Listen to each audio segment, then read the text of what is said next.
The Blast from Our Past Network. Imagine being one of the last people on Earth, being trapped alone with something not human, something always watching, something always waiting. What would you do? Where would you run? Where would you hide if you were haunted for 7 winters alone? Podcasting After Dark presents 7 Winters Alone, a dystopian haunted house story by David Irons. Available now in paperback and ebook.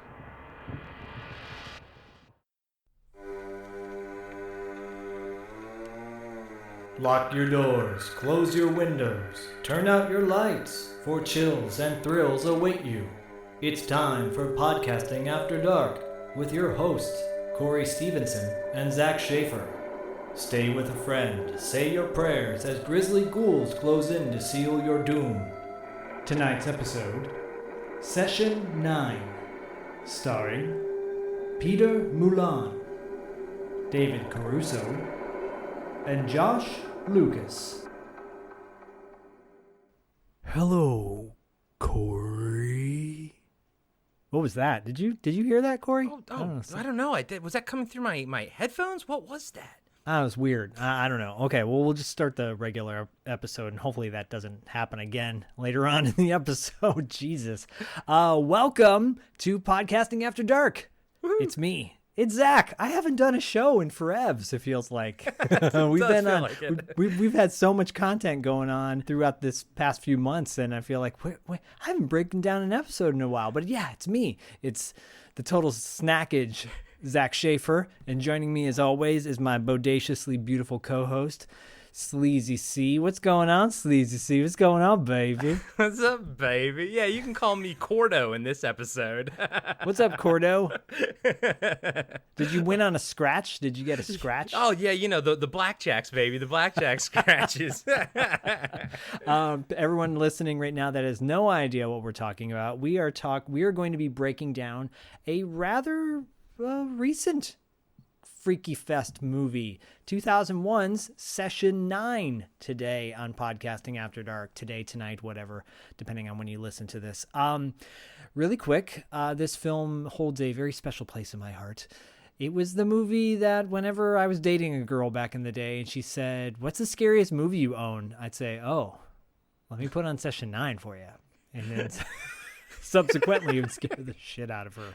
I've seen this movie multiple times, multiple times. I think I was at a Fangoria, and Fangoria, the director, I think, was there, Brad Anderson, and presenting the movie and clips from the movie, which terrified the Fango audience.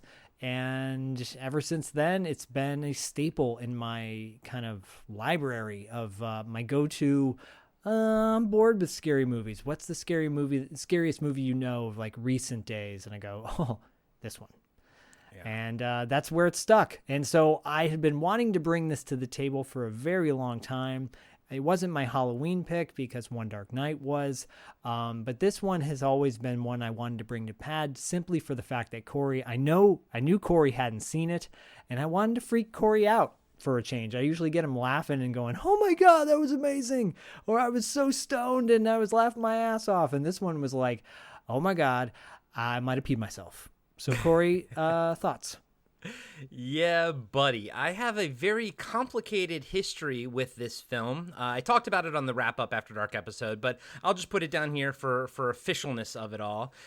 When I was working at the video store in Maryland, I worked there for about 10 years when I was younger. I think I left early 2000s. But this movie was out at the time, and I remember the owner of the video store purchased a giant stack of them, right? Because he was always trying to make the store like an official store, whereas we only made our money from the adult stuff. I mean, 99.9% of all our income came from adults. So all the quote-unquote regular movies up front sat where they were placed, and they collected dust. So in my head, I constantly saw the 10 copies of Session 9 on DVD collecting dust, and I wrongfully assumed that it was a piece of crap film.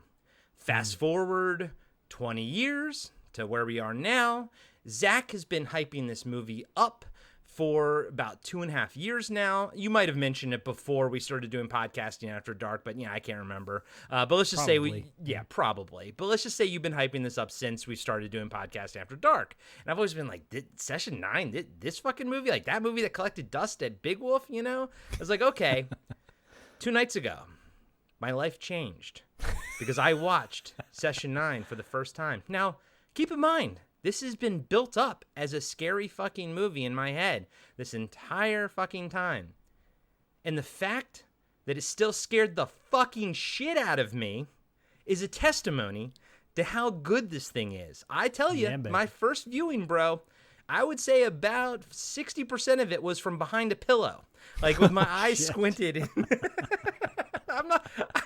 Guys and gals, I'm baring my soul here, okay? I am a fucking pansy when it comes to like really scary, like especially ghost stuff, And this might, once you find out what this is all about, it's not as scary watching it a second time, but what you're left with is just the sickening, eerie feeling of it all. And that's another testimony to how good this movie is, that it holds up under multiple viewings and is still freaky as fuck every single time that you watch it. And that is Session 9 right there in a nutshell. I think that's what makes it so enjoyable, is because you can introduce it to new people, knowing what's going to happen in the movie to see what their reaction is going to be. And watching it again after knowing kind of the jump gotcha moments in this movie, you analyze it even more. And you appreciate it even more through analyzation. And then after you've analyzed the hell out of it, you can study the cast, because the cast is phenomenal. And after you do that, you study the location and yada, yada, yada. The Shout Factory that came out for this, or Scream Factory or whatever, is really good. It's got a documentary on it. I watched it right before we recorded. It's like an hour. It's like 50 minutes, but it's really, really good. It really gets into it. Yeah, very comprehensive. I remember when Brad Anderson, the director, was at Fango talking about how he was on a road trip or something, scouting for like various locations to make a movie, and just happened upon this location for this this film, and just was in awe. And it's like it just immediately came to him, the idea, everything. So I will add one little note about why I wanted to do this movie, and at this time. As you very well know, our good friend David Irons has a book out, 7 Winters Alone, that we are producing.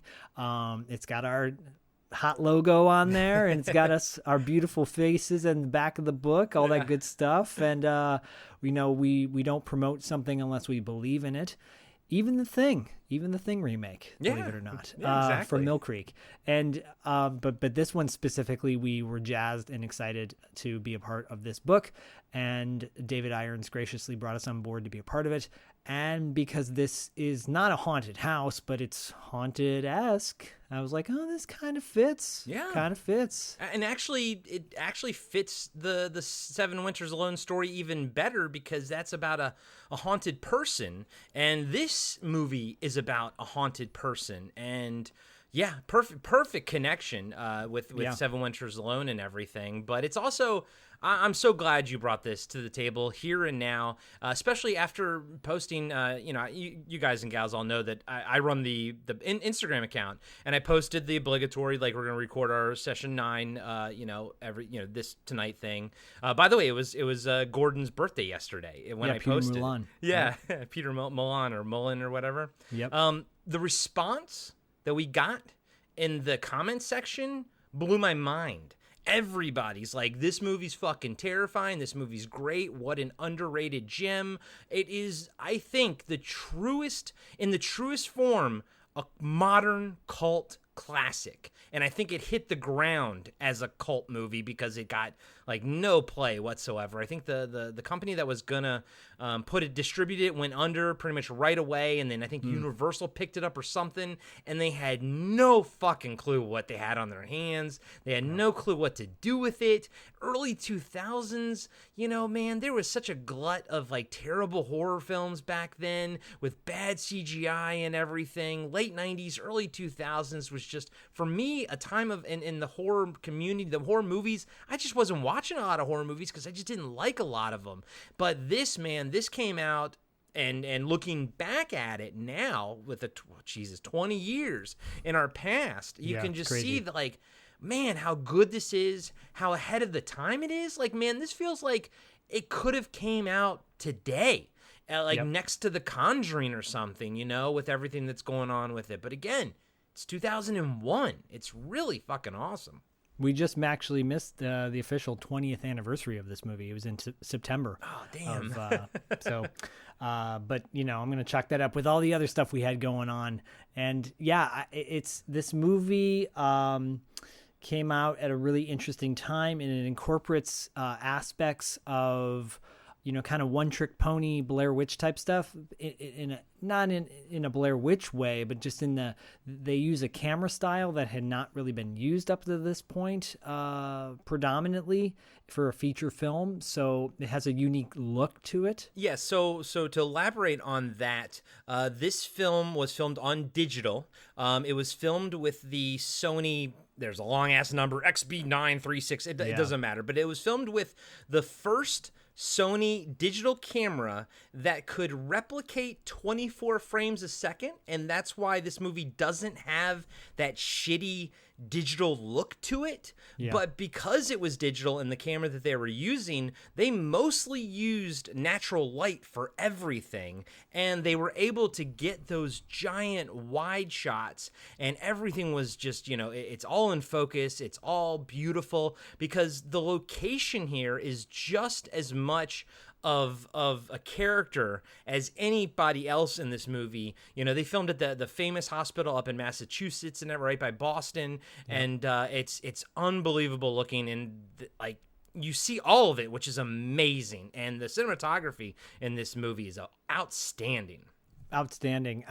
And before we jump into the movie in a bit, and I just want to just get it out of the way now. If you haven't seen this movie, don't listen to this episode yet. Go watch the movie first, because everything we're obviously breaking it down, so we're spoiling the hell out of this. And I know it's not a new film, but I think it's a new film to a lot of listeners. Yes. So if you have not seen this movie, turn this off right now and go watch it.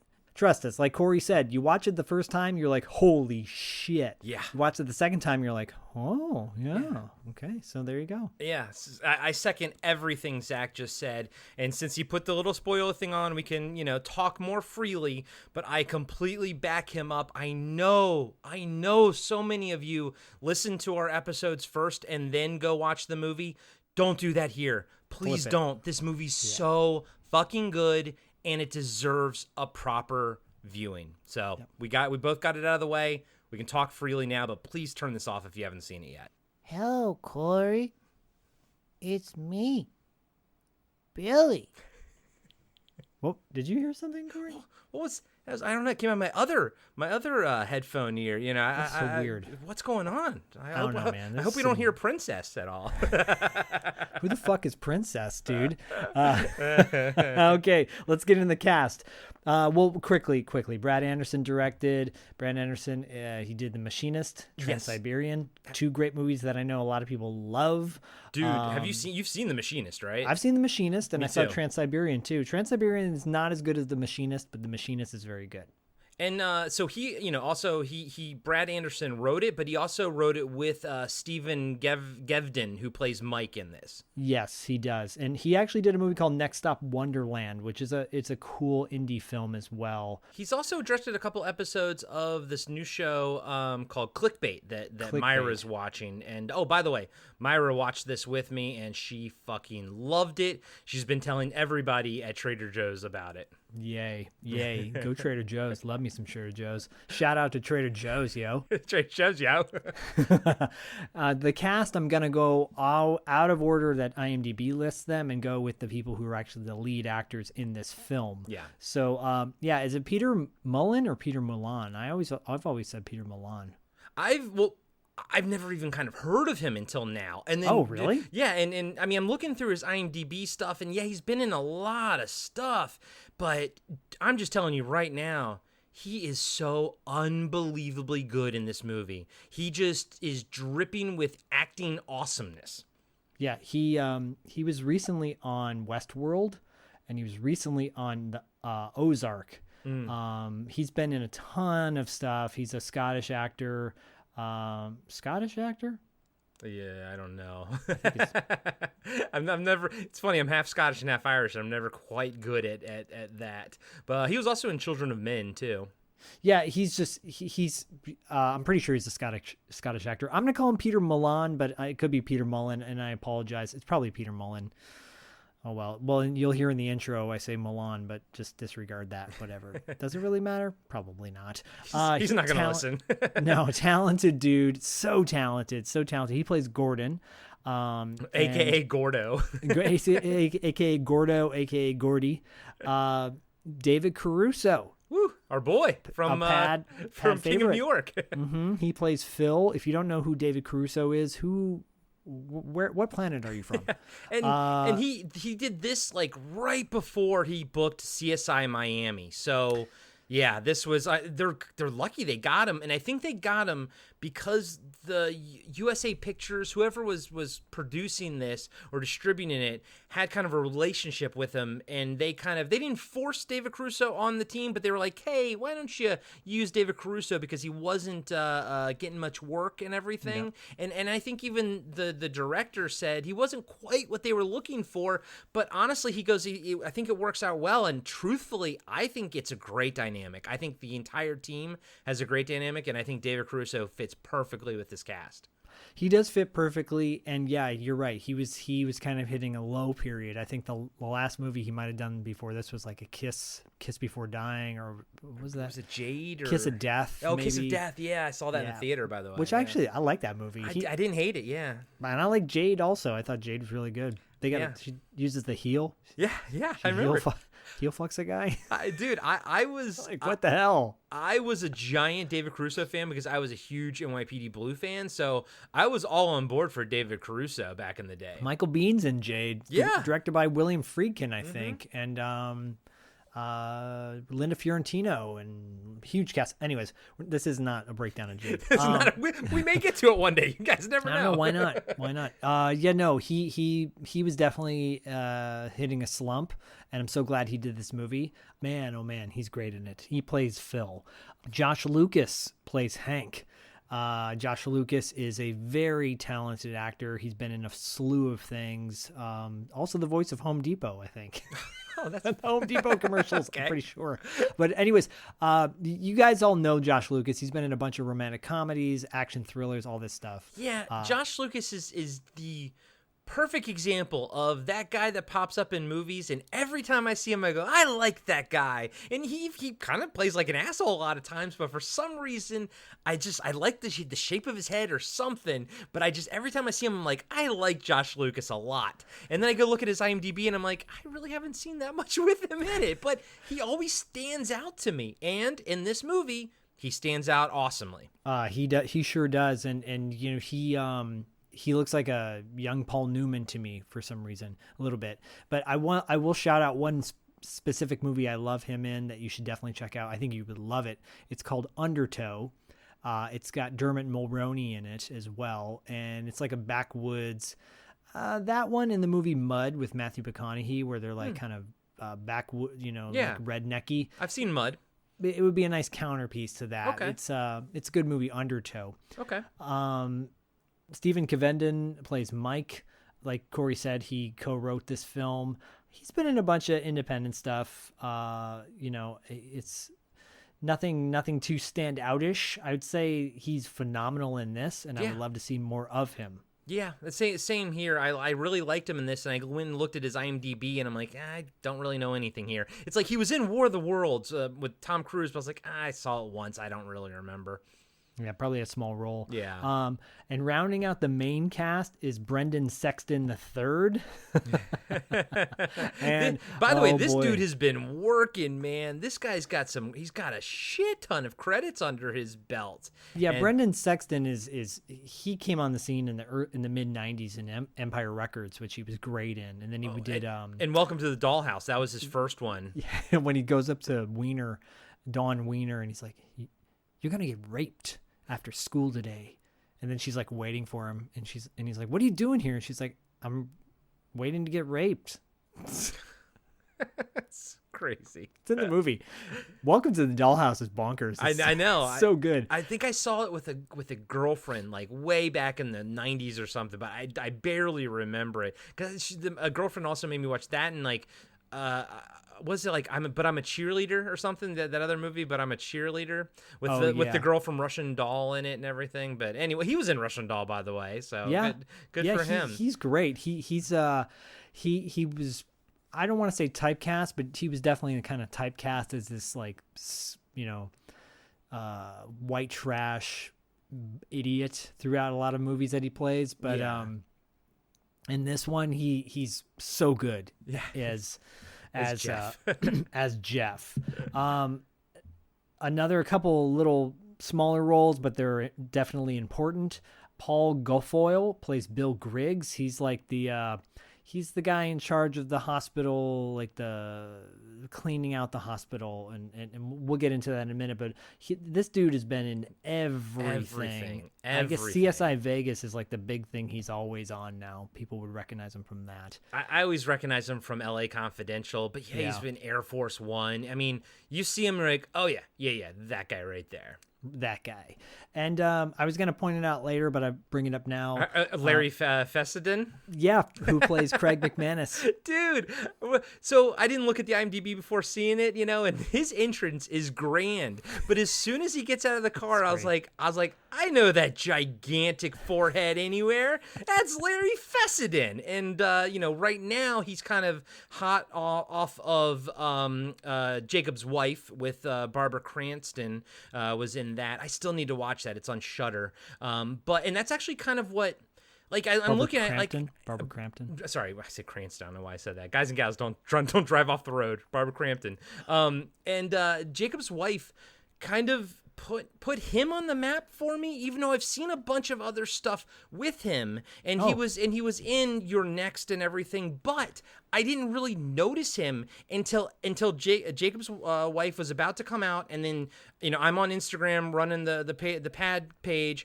and everyone's talking about Larry Fessenden, and I'm like, who the fuck is this guy? And I kind of went down this rabbit hole, but I still don't quite understand the cult of Larry Fessenden.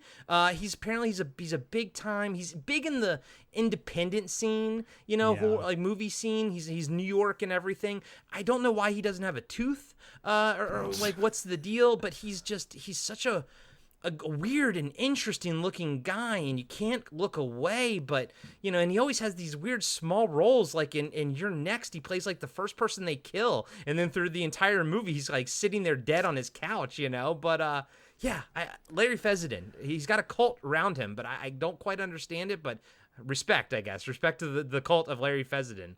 Yeah, I mean, I've seen Wendigo, I've seen House of the Devil. I'm not a huge fan. Yeah. I mean, I know that he's got a big cult following, and I don't want to shit. I'm not Habit's shitting like on him. his first big one. Everyone talks about Habit. I've never seen that. Yeah.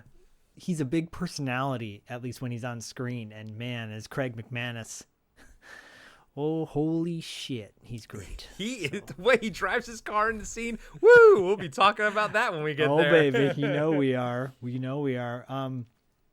What are you doing here? I'm tapping on my headphones. So do I hear something? Is something coming through? Did something? Was there somebody else on the line? That's weird. Okay, well, I guess we better get to this, huh? We better jump right in. Okay, so without further ado, let's crank this puppy up to 9 for session 9.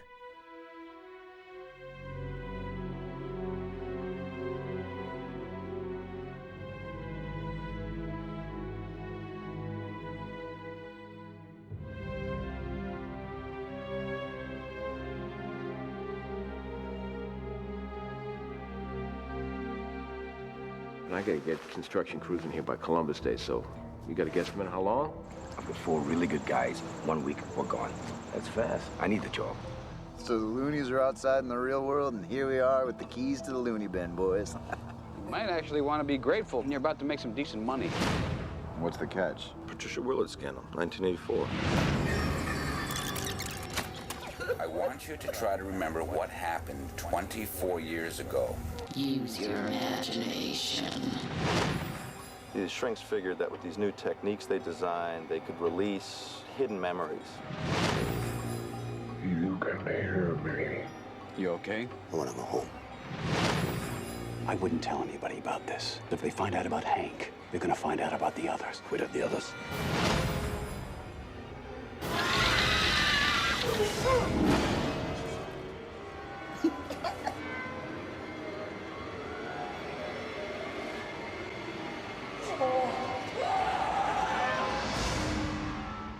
I want to come home.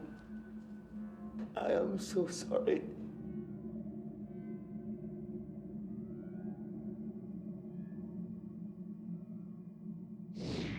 All right. Lame opening with the new Universal Studios logo. I'm like, I hate that shit. So anyways, it's 2001, guys. Nothing's going to be retro about this at all. But yeah, opens up, and the first shot you see is you hear these weird sound effects, and there's a cold shot of this chair, like a hospital chair, in a dilapidated old like hallway. This will come up quite a bit throughout the movie, but that's how the movie opens. With upside down. It's upside down. So good. We talk about all these movies in the past that like have terrible like title cards and everything, like Split Second. But this one, dude, is one of the best that we've reviewed so far. Really good. And then they flash the name of the movie on the screen, Session 9. It's written like the when you print out the little tape, with the words bring that tape. Work so good. The label maker. It's like the little label maker style. The label maker. Yeah, I know where you were going for. From there you cut to 2 dudes in a van. It's Gordon and Phil. Phil's changing stations on the radio, and he's just kind of muttering to himself and looking for a radio station. And then he says to Gordon, he's like, "Hey, Gordy," he's like, "you look tired, man. Your turn to feed Emma," in regards to Gordon's new baby. And then Gordon's looking all disheveled and tired. And he's like, "No, well, she's still got that ear infection." And Phil's like, "Man, she's still got that after the christening? And how's Wendy holding up?" Wendy's his wife. "She's tired, same as me." He's like, "Well," Phil goes, "so if you need anything, Gordon, you let me know, okay? I'm here for you." I love how this starts because it's just the camera's a close-up of Gordon, and you almost don't even see David Caruso for like the first 45 seconds, like he's talking and it's just on Gordon. And just right away, you're like, something ain't right here. Yeah, Gordon looks really tired, and obviously he's reeling from having a newborn, and he's working full-time as well. And Phil clearly is his buddy, his coworker, but it's his buddy, And for anybody who has kids and has to go back to work right after they've been born, it's challenging, especially when you're teaching them how to sleep. So I can relate to that. From there, you cut to a security guard pulling up to Danvers. You see a sign on the drive up to this hospital. It says Danvers State Hospital, no trespassing. The guard goes to Phil and Gordon in the van, and he's like, he tells him that this guy, Bill Griggs, is on his way to meet them up there. He'll be up there in a few minutes. And then Phil's like, "Oh, cool. But can I ask you a quick question?" He's like, "When was this hospital actually closed?" And the guy says, 85. And Phil says, "Well, yeah, because, I'm curious because you got the firearm on you," and the guard has a gun on him. And he's like, "It's not like people are trying to get out, right? Huh?" And the guard says, no, not out, in. Like kids, delinquents, homeless people. And then lots of patients end up in the streets when this place closed down, and sometimes they come back. I found 6 squatting up there last spring." Phil's like, "The patients come back?" He's like, "Yeah, they come back. I mean, God knows why. Wait till you see the place. I'd rather sleep in the street personally. Then again, I'm not nuts." And not gonna lie, man, the security guard guy, he's only in like 2 scenes. He crushes it. He absolutely fucking crushes it. Yeah. Everybody's acting their ass off. This film has a very like natural, almost cinema verite style. Yeah. Like Texas Chainsaw Massacre, where you're just watching almost like a documentary. You feel like you're watching a snapshot of someone out, like someone was holding a video camera, filming this whole thing. Yeah, you're absolutely correct, dude. It feels like that, and the acting feels just so very natural in this movie. From there, so you get the sense too. You're already laying the foundation that these guys are like a asbestos. I didn't mention in the beginning. They're an asbestos cleanup crew. They're here at this hospital to remove asbestos. And you automatically get the sense that, okay, they're about to go to this place that's, according to the security guard, pretty creepy looking. And dangerous. And dangerous, too, if it's asbestos. Oh, baby, if it's asbestos. So Gordon and Phil are kind of talking back and forth to each other, and it's like a discussion/argument.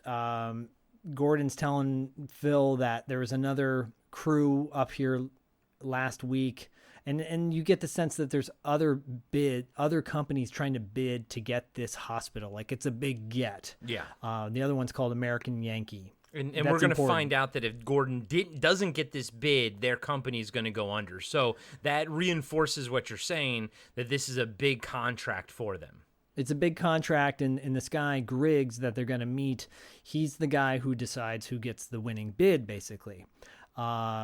Phil, says to Gordon, he's like, well, he likes jobs fast. And Gordon's like, well, I like them safe.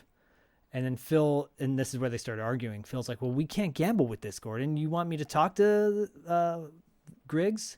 And Gordon's like, Phil, I know what I'm doing, okay? And then Phil's like, okay. But you can tell, like, Phil looks a little, like, unsure about Gordon. Yeah.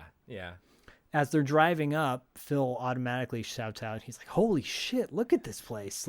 And you get a shot of the whole hospital, the face of the hospital, and it is creepy as fuck.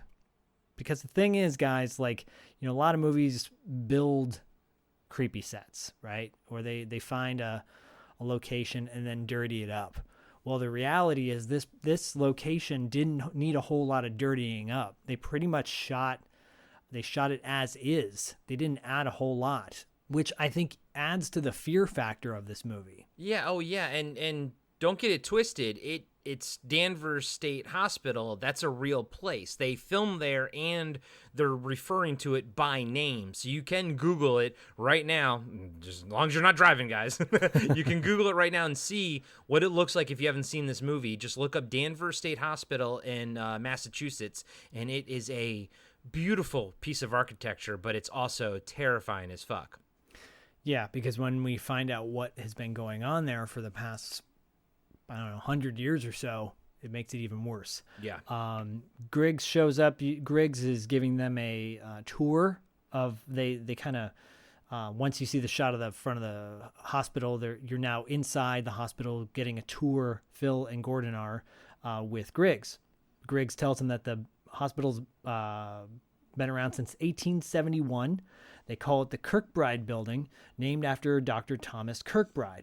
He says, well, it's a pretty simple layout, really. If you consider a giant flying bat, the main staff building in the middle, the bat body, and slanting off to each side are these like giant crooked bat wings, one for the female patients, and the other for the male. And he starts making bat noises. I love it. I like him. He's great. He's great. He's like, yeah, believe it or not, this place is listed in the National Historic Register.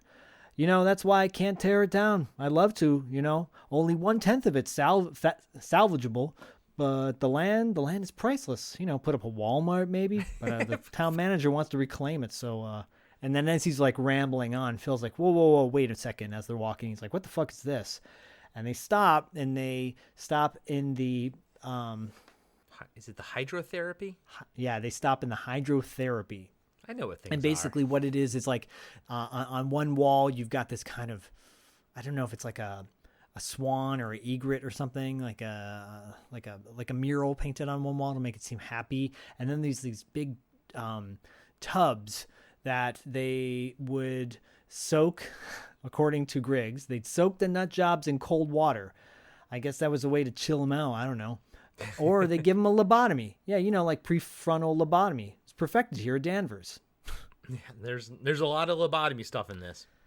There is. And guys, this is, One Flew Over a Cuckoo's Nest, Girl Interrupted, crazy movies about quote unquote crazy people back in the day. That this was the norm for all of you younger people who are unfamiliar. Before we had, this is debatable and controversial, but before we had such an onslaught of homeless issues in this country, a lot of those people that are now homeless would probably be in these hospitals, forced under, be there without their consent, basically. Yeah. I mean, and all the medical facilities, all the insane asylums essentially got shut down in the 80s during the Reagan era. And they'll talk about that later. They're actually pretty correct on some of it. The story he tells is actually fairly accurate. Fictitious, about... Huh? Oh, no, go ahead. No, it's actually based on a real story. We'll talk more about it. But a lot of these facilities, mental facilities, got shut down during the 80s. The Reagan just basically shut them down, and all the crazy people just went out on the street. And yeah, Zach's like Zach says, a lot of them there, without their consent and all that kind of stuff. But it was also because they couldn't give consent because they were so far gone for a lot of these. And yes, obviously, the method, some of these methods were horrible, but at least some of these people had a roof over their head, until 85.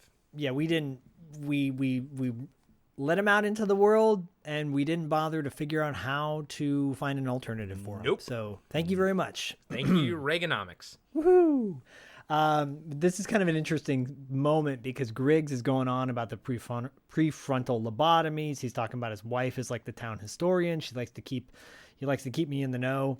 It's like, hey, there's a fantastic morgue in the basement where they do the postmortem. And then Gordon's like, Bill, could you show us the problem areas? Like, can we just cut to the shit? Because he's kind of freaked out. Yeah. And he's like, oh, yeah, sure. And they leave the hydrotherapy room. And they go through what appears to be like the kitchen. As they're walking into like the main mess hall area, Briggs continues, and he's like, this was like a self-contained town. There was a church here. There was a movie theater, a bowling alley. He goes, oh, there's a lovely cemetery up behind the machine shop. No headstones, just numbers. You really ought to check it out. Oh, watch your step, And it's like in the middle of giving them the tour, but he's so kind of excited. And he's like, this will become the municipal archives, my wife's department. Like they're going to convert this thing into like a functioning workspace, right? That's the intention. And so Gordon and Phil point out that in this kind of mess hall open area, all the tiles on the floor will all have to go. They're all deadly. They're loaded with asbestos. And Griggs like stops himself. He goes, well, the other bids didn't point that out. And Gordon's like, well, it's standard. And it's just a moment where he's like, look, guys, like he goes back to him being safe versus fast. Yeah. Right. And the fact that he's calling out something the other guys didn't, obviously we got to take his word for it, but I'm fairly sure he's like accurate. It seems like he is, Yeah. He takes him to the female wing, Ward C. He's like, oh, this will be the administration office, the town manager's office, the Department of Public Works. And you see Phil like kind of looking at all the graffiti on the walls because it's all tagged up from probably, My note here was nice cock graffiti. Yes, exactly. Nice cock and balls. Right. So they continue walking through the different wards of the hospital, and Griggs points out that there's wards A, B, C, and D. He's like, Ward A, which I call the wingtip, it's the farthest away from the staff building. This is where they keep the extreme patients out. And Phil's like, what do you mean extreme? He's like, well, psychotic. And Phil's like, you keep the most dangerous ones furthest away, right? And Phil's like, you're so smart. He's like, whoever said you weren't smart, And he's like, you know what they call Ward A? He goes, they call it the snake pit. And then he goes, here, I want to take you down to another area. And they continue on their tour. As they're continuing on the tour, Gordon stops in one of the wards and he looks down the hallway, and it is the opening shot of the movie, The Creepy Chair. Yeah. And he's kind of like in a daze, and this is when it gets creepy for a moment. The light kind of goes away, like almost like a shadow covers his face, and then he hears a voice, and the voice goes, "Hello, Gordon." It's like a recording voice. And yes, so that's going to be the first of the voices that we hear. And guys and gals, you heard our disclaimer, so you know that we know that you've already seen the movie, right, at this point. So that's Simon's voice. I love how it sounds the same as the other voices on the spool. It's got this weird electronicness to it that it's not quite, it's not like has such high quality to it. There's something like got an but it's great. It's absolutely fantastic. And again, when you rewatch the whole thing, this movie, you absolutely have to watch it twice because you get the full picture on the second viewing. And yeah, it's so good. I like that the voice in his head has that same like augmented sound that the other audio tapes have. Yeah, it's like warped, basically. There you go. Yeah, because it's actually on physical tape, and it's, old, and it's been around. Yeah, and Gordon's face is like, what the fuck was that sound? And he gets startled by Phil. Phil, like, snaps him out of it. He's like, Phil. Or Phil's like, Gordo, come on. And he's like, you okay? And he's like, yeah, I'm fine. And they continue on. So we know now, having watched it twice, that at this point, Gordon is the weak and the wounded. Yes, that's right. God. So now they go into the tunnels of this place. And along the way, Gordon's pointing out all the things that need to be done, how much damage there is to this whole place, how much asbestos there is to this whole place. And Griggs is kind of like taken aback, like, wow, this is more than I expected, right? And they're, like I said, they're going into the tunnels of this place. The spooky tunnels. Right. It's so creepy. So they go through the tunnels. By the way, there's tunnels throughout this entire place. Yeah. You think about if you ever go to state capitals, there's tunnels throughout all the capitals to kind of lead everybody out. It's the same deal. They get to another place. They get to the solarium. And Griggs is like, I call it the carpet tone room, whatever that means. And it's really creepy. The paint's peeling on the walls. He's like, gentlemen, Danvers Town Hall, reclaiming the dark past to build a brighter future, something like that. He's like, Phil says it's a croclodite, and Griggs is like, croclid what? And Gordon says, yeah, it's the worst kind. There's this like decaying, friable, like asbestos everywhere. And Gordon says, well, if I were you, Bill, I would seal off this whole area. Talks about all the things he would do, because it's just like over the top, too much asbestos. And if you guys are not familiar with asbestos, you don't want it in your body at all. No. And Hank Henry? Yes, he gives a great example. Yeah. Hank, yeah. But real quick, they keep calling Hank Henry also, but then he's billed as Hank, and I was wondering if like his last name was Hank Henry or Well, Hank is like a slang for Henry. Oh, really? Yeah, you never heard that? No, Henry and Hank? Okay. No, I didn't know that. Huh. Yeah. Well, the more you know. Yeah, well, there you go. Whoop. So Griggs kind of cuts to the chase. He's like, look, this has got to be done by Columbus Day. I'm getting the sense that that's like a couple weeks from now. And Gordon's like, well, with everything that we've seen, it's going to take, and Phil interrupts and he goes, 3 weeks minimum. And then Gordon says 2. We can do it in 2 weeks. And Griggs is like, well, what's it going to be? 2 or 3? And Gordon's like, 2 weeks. And I like how Griggs is like, well, and he kind of looks at Phil and he's like, well, he's the captain, right? And Gordon's like, you better believe it. It's a cool, awkward moment. It doesn't go too far, but it's got this little twinge of awkwardness to it. And you're like, there's this team that you can tell that they've known each other for a while. Phil and Gordon, something's happening. There's something going on right here. It goes long enough for them to walk off. Phil's behind both of them, and Phil gives Gordon a look of just like disgust. Yeah. Like, oh, fuck. Like, here we go again kind of thing, right? They're walking out, and Gordon points out graffiti. And this is funny because Griggs is like, oh, yeah, these little motherfuckers come in here. They get high, boot skag, shoot guns. I'm like, what the fuck is boot skag? It's like an old phrase or something. I don't know. And then Gordon's like, shoot guns at what? And Griggs is like, well, hopefully each other. And Phil points out another room, and he's like, "What's this?" And they go into one of the seclusion rooms. This is where patients go. It's some sort of therapy. And on the walls of these rooms are like supposed to be, I call them vision boards of the 1970s, because it's like things to keep you positive and motivated. Yeah.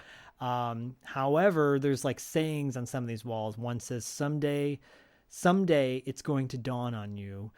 There's another image of like people in a coffin, and it says night people at the top. Yeah, I saw that. I like that. That was freaky. And Griggs is like, these places are supposed to help with their self-esteem, help them feel good. And he's like, but it's creepy, huh? They're like, yeah. They go outside, and Griggs is talking to both of them. He's like, hey, you guys want to check out the cemetery? There's like 750 bodies buried there. It's like, and then suddenly Phil says, sorry, I left my bag inside. I got to go get it. Right. And that's a funny moment, because I'm like, dude, you dropped your bag. You're going to go back in there by yourself? Yeah. No. And it's also a moment that kind of doesn't really play out the way you think it's going to. Because I was like, okay, roll my eyes. It's like something spooky's going to happen to him while Phil's getting his bag. And it doesn't really play out that way. No. But it gives Griggs a moment with Gordon, or Gordon a moment with Griggs, to convince him why they need this job. You get the sense that Griggs and Gordon have known each other for a while, because Griggs is familiar with the fact that Gordon is a new dad, and he's asking about the new baby, Emma, and he's showing him pictures. And then Gordon's like, look, I'll match Yankee's bid.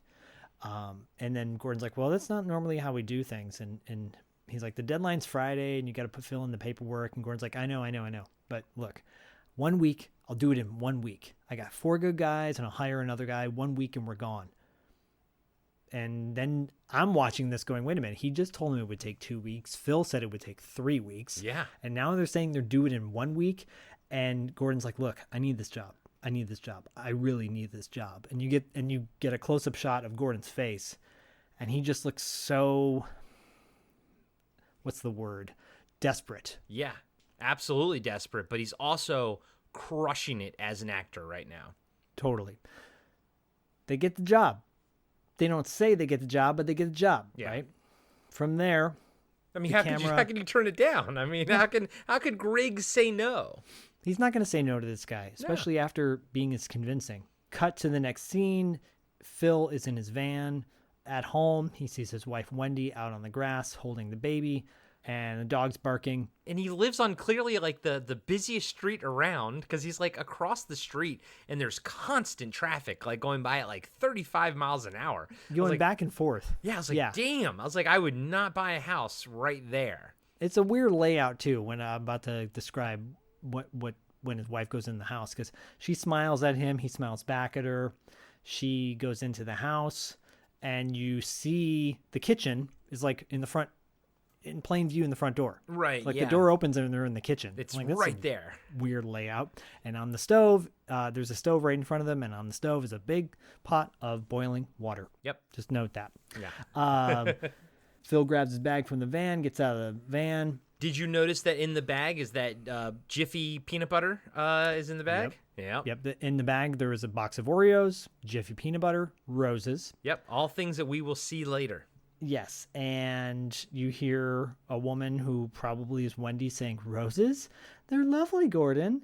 Right after she says that, you hear like cars passing by, then a big scream, but the screams kind of overlap with the sound of a generator humming. Yeah. And it's interesting because when you watch it with subtitles, it just says generator coming on, or generator, noise. But I was like, but that sounds like a scream though. And I think that's good sound mixing right there. I like that a lot. Yeah, this movie has great sound mixing. It does. It has a great score too, by the way. Yeah, oh, totally.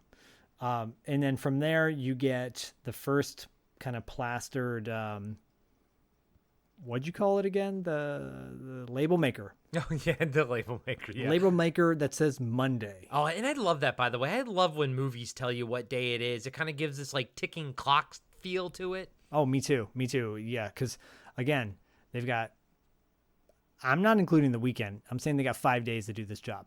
Okay. 1 week, right? And from there, we're introduced to Hank. He's got his hazmat mask on, and he yells out, "Jenny is up and running, sir," and like salutes them. And Gordon's like, "Take your mask off," and he's like, "Were the levels safe?" And Phil just yells at him. He's like, "Take it off, dickhead." Because they can't hear him because it's all muffled and shit, Yeah. And they don't have their, like, him and Phil don't have their masks on right there, It's They almost don't. like Hank is being a little bit overzealous in his, what he's doing. But you also get the sense that he probably knows better. He's just kind of pushing buttons. Yeah, and he pushes a lot of buttons. That's what he does. And he also steals girlfriends. Right. They're in a sealed off portion of the hospital, and it's all taped off on the ground, taped up on the walls. It's almost like a clean room in a sense of where they're at. And Gordon says to Hank, he's like, "I want you to go into the tunnels and hang up those glove bags." We'll find out what those are later. "Tag those ducks we looked at this morning and use the green slime." And Hank's like, "You mean red, right? Those ducks are hazardous, Gordo." And Gordon's like, "What?" And Hank's like, "Red, right?" And Gordon says, "Yeah, red."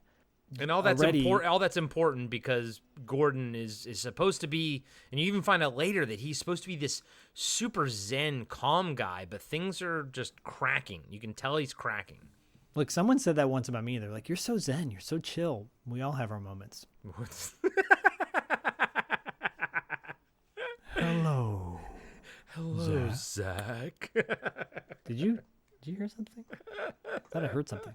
Run, Kristen, run. What are you doing here? So from there, Hank's like, "Okay, well, yeah, whatever." And then he walks over to Phil. He's like, "Hey, Phil, Amy says hi." And then Phil's like, "Keep it up, dickhead." And Hank says, "Look, don't shoot the messenger, Phil. I'm just relaying information. She says to me this morning while we're laying in bed to say hi to you." Phil's like, "Keep it up." And Hank says, "Yeah, I got it. I got it up. That's the problem, right?" Dude, I mean... tension. And this movie does such a great job that other movies try to do.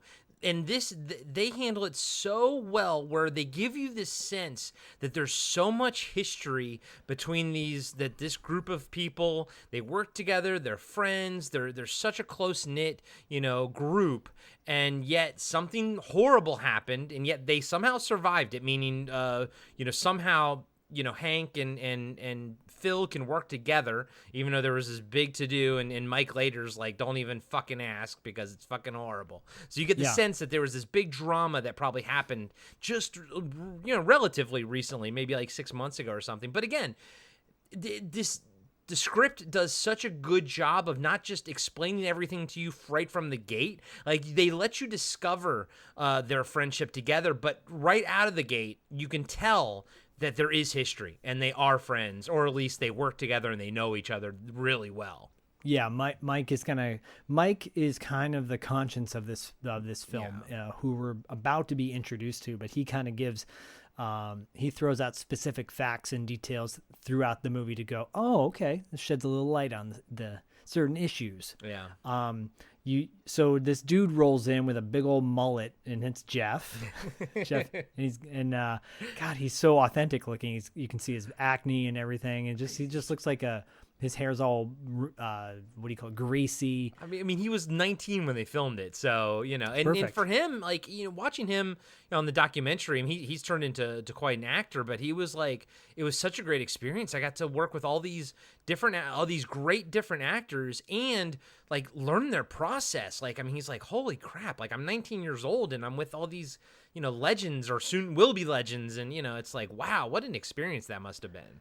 Yeah, and we've talked about this on the show before. Often, like, the way people look in the 80s versus now, and all cleaned up, and he looks like authentic. You see perfect. Pimples on his face, and his hair is greasy as shit, and he just looks all grimy. He looks like a legit. He doesn't look all pretty boy, and I love that. It just adds to the realness of this movie. I agree with you, and I love everything about it, but I also love the fact that he's not like a piece of shit. Like, he seems like he's actually a good kid too. Yeah, he's probably got maybe got into a fight here and there, but he doesn't seem like a complete piece of crap of a person. And I like that everyone in this movie Even Hank seems a little bit gray. Hank's probably the most, sort of stereotypical character. But even with him, you get his point of view.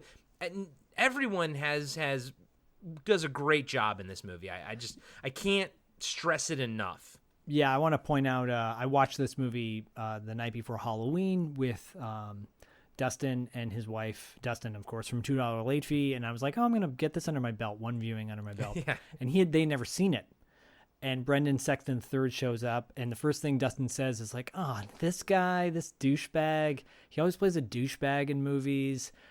And then by the end of the movie, he's like, wow, he did not go the way I thought he was going to go, which is cool because the minute you meet him, you think he's going to be a douchebag. He looks like a douchebag. He's like, oh, how long? So Jeff rolls into like the main, it looks like a mess hall. It's like a big open hall area. Yeah. And he's with Mike and he's like, yo, dude, well, how long you been working with my Uncle Gordon? And Mike's like, I've been 5 whole years. Oh, yeah. And if we didn't say it, Jeff is Gordon's nephew. Yeah. Jeff is Gordon's nephew. Yeah. And Jeff's got this big boom box and he sets it up on the table. And Mike's like, well, and Jeff's like, was he a slave driver or what? And Mike's like, well, and Mike is like very chill. He's the Zen one so far. And he's like, well, Gordon's a very reasonable man. I'm a slave driver. I got a couple of rules. Safety first, get the job done. Second, no drugs on the job. Dude. And then Jeff plugs in his boombox and cranks up some like death metal music, right? And he's like getting all pumped up, like, woohoo, this is gonna be great. And then Hank walks in and he's like, what the hell is that?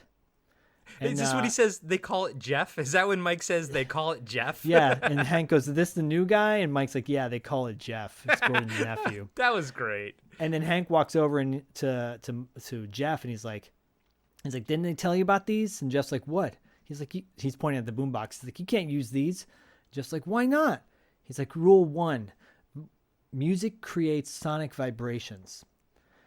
Vibrations jiggle spooge dust into the air. Gets into the air, it gets into your lungs. This the kind of music you plan on listening to here, buddy? And Jeff's like, yeah. He's like, yeah, well, you trying to kill us all? Put it away or play something else, man, like Yanni or John Tesh or something, all right? John Tesh or Yanni. I love it. Jeff's like, who's Yanni? Yeah, who's Yanni? And right? I would say to Jeff, go listen to Adam and John reviewed Yanni live at the Necropolis for Acropolis, whatever, not Necropolis, for the Blast from Our Past podcast. And I mean, I listened to the episode, great episode, but I don't know if I'm sold on the greatness of Yanni. But if you guys want to know more about Yanni, go check out the Blast from Our Past podcast. Do it, Corey. No, I already did it, Simon. I already listened. Go tell Zach to do it. Do it, Zach. Did you hear something? So weird. As you slowly go down and start listening to the Blast from Our Past. Put on some John Tesh. So yeah, from there, Hank's like, I'm going down deep into the tunnels, right? Hank makes his way into the tunnels, and then from there you cut to lunchtime, and Gordon's sitting in the back like sunning himself, and Hank's all excited. Hank's like the cocky guy. He's like, looks like Gordon landed us the perfect gig. Next time someone says what we do is crazy, you just say, yeah, well, we work in an insane asylum. And it feels like you might actually want to be grateful, my man. You're about to make some decent money. And Hank's like, yeah, what, like $5 an hour? And Phil goes, well, you didn't tell him? And Gordon's like, no, you tell him. And Phil goes, okay, $10,000 bonus. Gordon arranged it with the town. And Hank's like, what's the catch? He's like, we got to finish by the 13th. Hank's like, the 13th? As in like this Monday? Come on, Gordo. You know this is at least a 2-week job. And Phil's like, yeah, so we're going to work our asses off. Hank goes, so what is that, like 10 G's each? But he doesn't really answer him. That's what I was going to say. We don't actually know. I actually kind of wanted to know, was it going to be 10 G's a piece, or is it 10 G's split between them? You know, I was actually curious myself. I'm curious too. I'm going to say it's 10 G's total. That's kind of what I was thinking too, because I think if it was 10 G's a piece, he would have said 10 G's a piece. I think it's 10 G's that's in a pot, and they all can just kind of draw from it. Yeah, and Phil's response is, if you don't like it, Henry, I'll give you a ride to the airport right now. And Gordon's like, let it go, Phil. And Hank's like, oh, you're going to drive me to the airport? Well, what about Amy? You going to take Amy to the airport? She likes to travel. And Phil's like, I know she likes to travel. It's like, I know. Don't fuck with me. Guard shows up with his keys for the gate. I love this scene, by the way, this lunchtime scene. And the guard says, 15 years really does a number on the place. It's hard to believe there used to be over 2,400 patients here at one point. And Jeff goes, why'd they close this place down? And the guard's like, nearly all these places got closed down in the 80s. The budget cuts. Feds called it deinstitutionalization. And Jeff's like, so they just dumped the people on the street? And the guard says, some went to like home care type programs. And Hank goes, so the loonies are outside in the real world, and here we are with the keys to the loony bin, boys. Like, shut the fuck up, dude. He's like a douchebag. He's the douchebag from the get-go. You're like, ooh, you're just annoying. You're the guy that got brought on. No wonder you got fired or let go before. But there's a certain charm to him that I kind of enjoy. I don't know. Oh, well, for us, there is, but yeah. Can you imagine working with this fuck with like, Well, you know what? If I was Jeff and Jeff's age, I probably would have thought that guy was cool. Oh, yeah, for sure. As Phil, I would have been like, you fucking bring this guy on who stole my girlfriend? Fuck you, Gordo. So Mike all of a sudden chimes in. He's like, well, it wasn't just the budget cuts, And then Hank's like, well, what was it? And Mike goes, the Patricia Willard scandal, 1984. And then the guard's like, I don't recall that. And Mike goes, Patricia Willard, she was committed here in the 1970s by her parents. Manic depression, that sort of thing. Typical adolescent crap. But in the 1980s, there's this new kind of therapy that took off. Repressed memory therapy.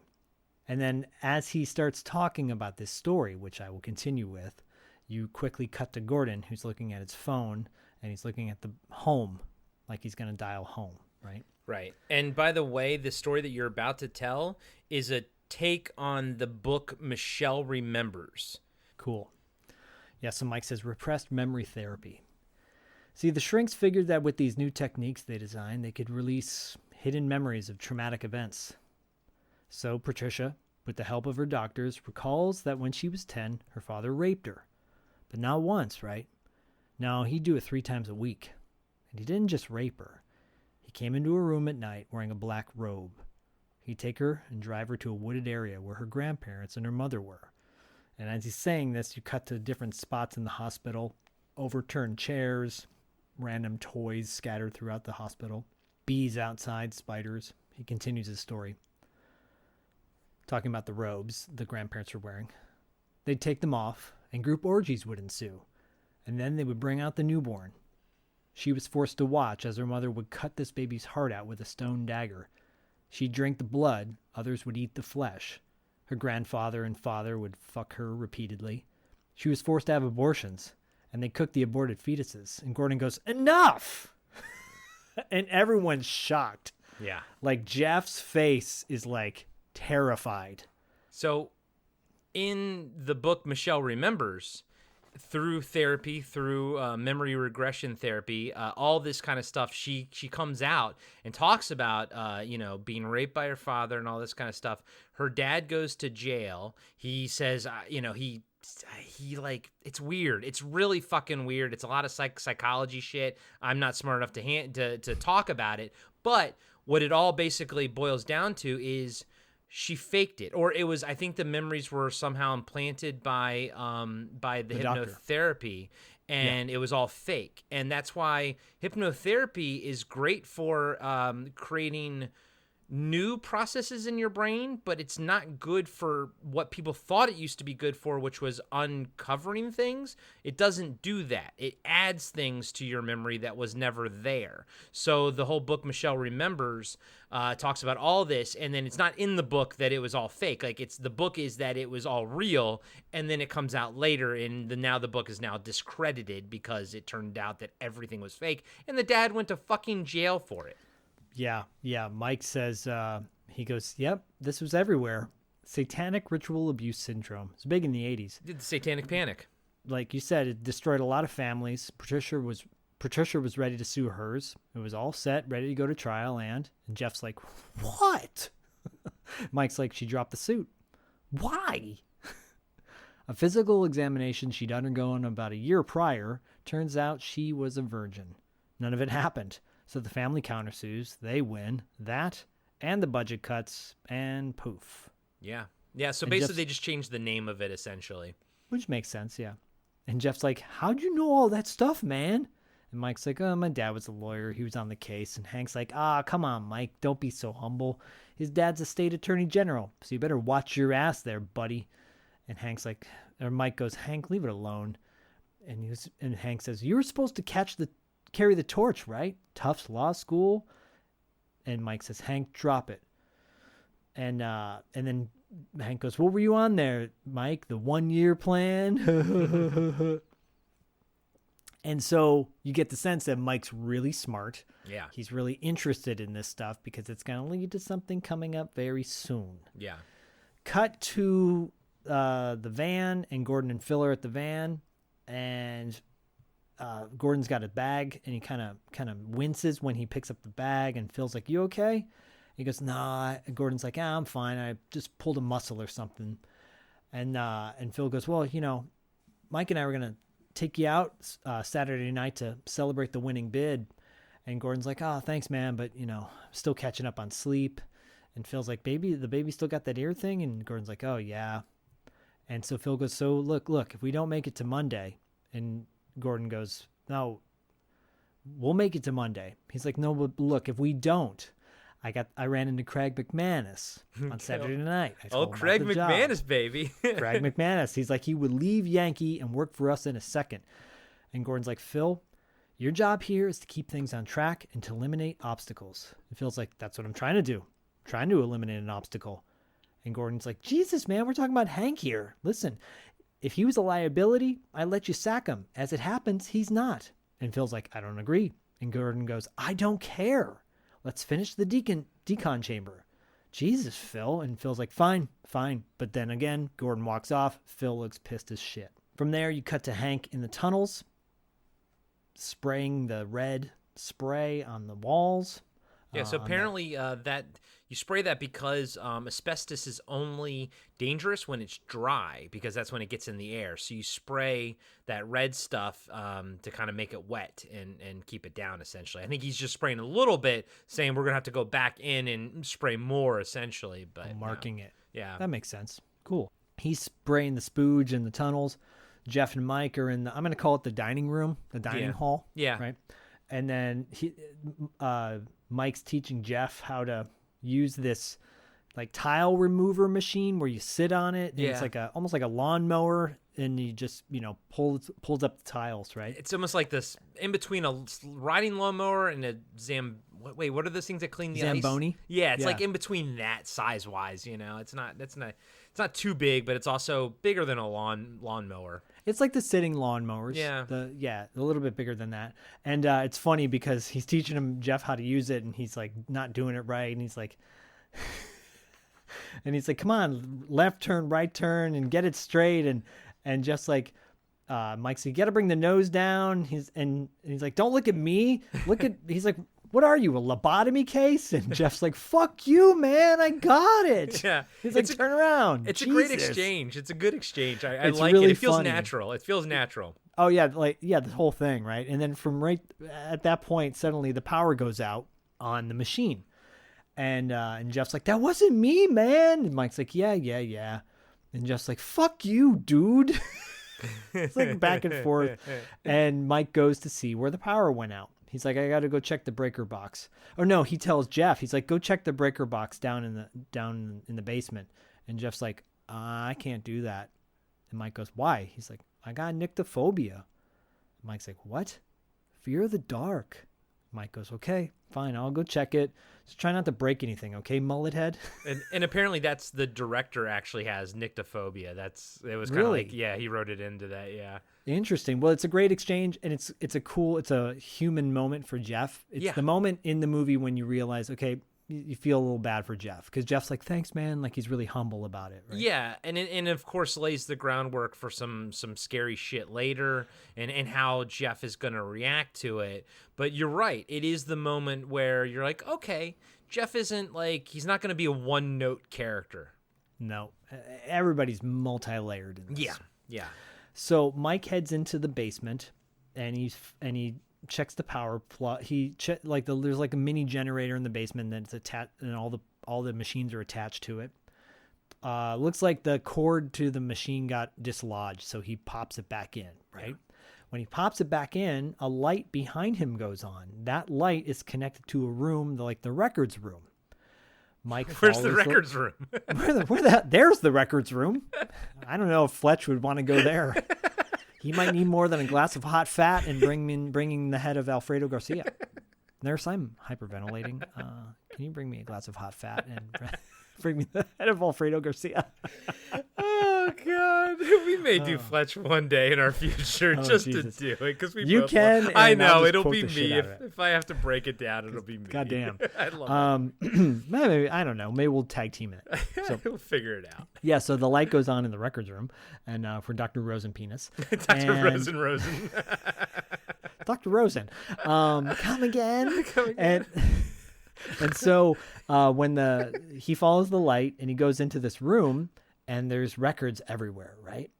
And suddenly he's looking around, and the light by this one big box goes dim, and then it glows back on again. And Mike's his eyes see the box. He pulls the box down, and he opens the box up. At the same time he's opening the box up, you cut to like Gordon, who's cut his finger on his razor. Hank's getting spooge dust in his eye. All at the same time, you hear like china, like glass breaking and screaming. It's almost as if they're like trying to show that like he is opening Pandora's box. Totally, yeah. So, sorry, there was a fucking moth. It like almost flew in my mouth. Good Lord. Good God. Hello, Corey. Sorry, I didn't mean to break away from the story. I thought I heard something. Yeah, no, it's coming through my headphones. Weird. So weird. Are you guys and gals out there? Are you hearing that? What is that? Yeah, I thought I heard something, but I don't know, maybe. Anyways. Hello, guys and gals. I didn't hear that. I thought I heard something. That's so weird. Interesting. Anyways, yeah, so opens up the box, and then the screaming Pandora's box has now been opened, right? We don't know what it is just yet. But from there, you cut to outside. Everyone's getting set to go home. Phil is talking to Gordon. He's like, good first day. And then he says, look, Mike needs another hour. The Jenny's carburetor's acting up, the generator. And Gordon's like, okay, but look, I don't want anybody here after dark. Phil's like, yeah, no problem. They all get ready to leave. Cut to Mike adjusting the generator. He goes back into the records room, and he's trying to play these reel-to-reel audio tapes. Yeah. And as he's doing that, suddenly it comes to life. And he's looking at the tapes, and the tapes are labeled Session 1, Mary Hobbs. Alter egos, alters, Princess, Billy, Simon. And the tapes come on. You hear this doctor's voice, and you hear someone kind of crying in the background. And the doctor says, I know this is difficult, Mary, and that's why we're here to help you, okay? And then Mary chimes in, and she's crying. I miss him so much. And then the doctor says, Mary, I want you to try to remember what happened 22 years ago on Christmas night in Lowell.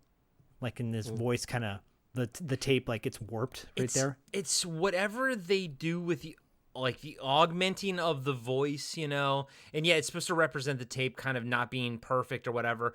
It's perfect, the sound editing, perfect. Because it's not overdone. You know what I mean? It's just barely there, and it creates this weird, eerie sound effect, but it never it never overstays its welcome. You know what I mean? Like the effect never overstays its welcome, and it just adds this layer to it. And then especially with the fact that they put the Simon voice, even when you don't hear it coming from, like when you hear it like in Gordon's head, they give it the same process. They put it through the same process that's on the tape. So it creates this connection that you have to the tape, but at the same time, it's just so expertly crafted. It's just so well done. Everything about this movie is subtle. They all the machinations that it works with, it's all subtle, and there obviously would be big moments and everything, but it's really layered and it's really, really subtle and very well done. It really is. It really is. And I've never heard anything since that sounds as accurate as this does. Yeah, because you usually the filmmaker will overly do the augmenting or something. Yes. This is just everything they do here is just subtle. Just sprinkle a little creepiness on it, Just a little bit. Just a little creepiness. So the doctor's talking to Mary, and he's like, we have these sessions to help you remember, so you can get better, okay? And Mary's like starts crying, and then the doctor he gets a little quieter, and he's like, patient is showing extreme agitation. She's putting her fingers in her mouth. Mary? And then a little girl's voice comes on, and she says, will you share a doll, Mr. Doctor? And then Princess. You see Mike listening the whole time, and Mike's eyes get big, like, what the fuck? And the little girl voice says, Mary got a China doll from her mommy, and we can't find it now. And the doctor says, I haven't seen it. And then now we know this is Princess. And she goes, Billy, silly. And the doctor says, Princess, tell me what happened on Christmas 22 years ago in Lowell. And Princess says, Mary got a pretty China doll, and Peter got a big old knife. Mary's mommy and daddy went to sleep, and then we played upstairs. Peter turned off the lights and hid, and Mary tried to find him. Who played upstairs, Princess? And as this is going on, you cut to the chair in the hallway from the beginning, right? And then you cut to Jeff taking a shower at home. And then you cut to Hank getting yelled at, probably from Amy, sitting on the couch watching TV. Yeah. Then you cut to Phil at a bar getting drunk. And then you cut back to Mike listening to the tapes. And then you cut to Gordon in his van looking at his house, kind of like how he was earlier in the movie. And now instead of his wife and kid and dog on the grass in the daytime, it's raining and the shades are pulled down on the main window of the home. Man, rewatching this a second time, like all the pieces just come into place, and you're just like, oh. It's so creepy. And you cut back to the doctor, and the doctor says, who played upstairs, Princess? And Princess says, Peter and me and Billy, silly.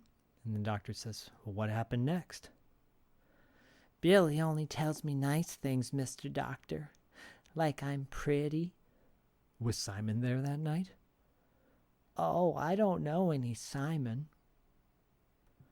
And the doctor says, tell me about Simon. And the princess says, I'm tired, Mr. Doctor. Would Simon like to talk now? And Princess says, Billy's asleep, Mr. Doctor. And then right at the same time, you cut back to Gordon, who's in the van, and he's got a stain on his leg and his pants, and he's like screaming in pain. Yeah. And then from there, you hear Gordon like kind of breathing heavy because he's just like something's under the pant leg, but you don't know what it is just yet. I love that. I love the mystery. And then from there, you cut to Tuesday. Love it. Hey everybody, Corey here. I just wanted to let you know that we'll be right back after these short messages.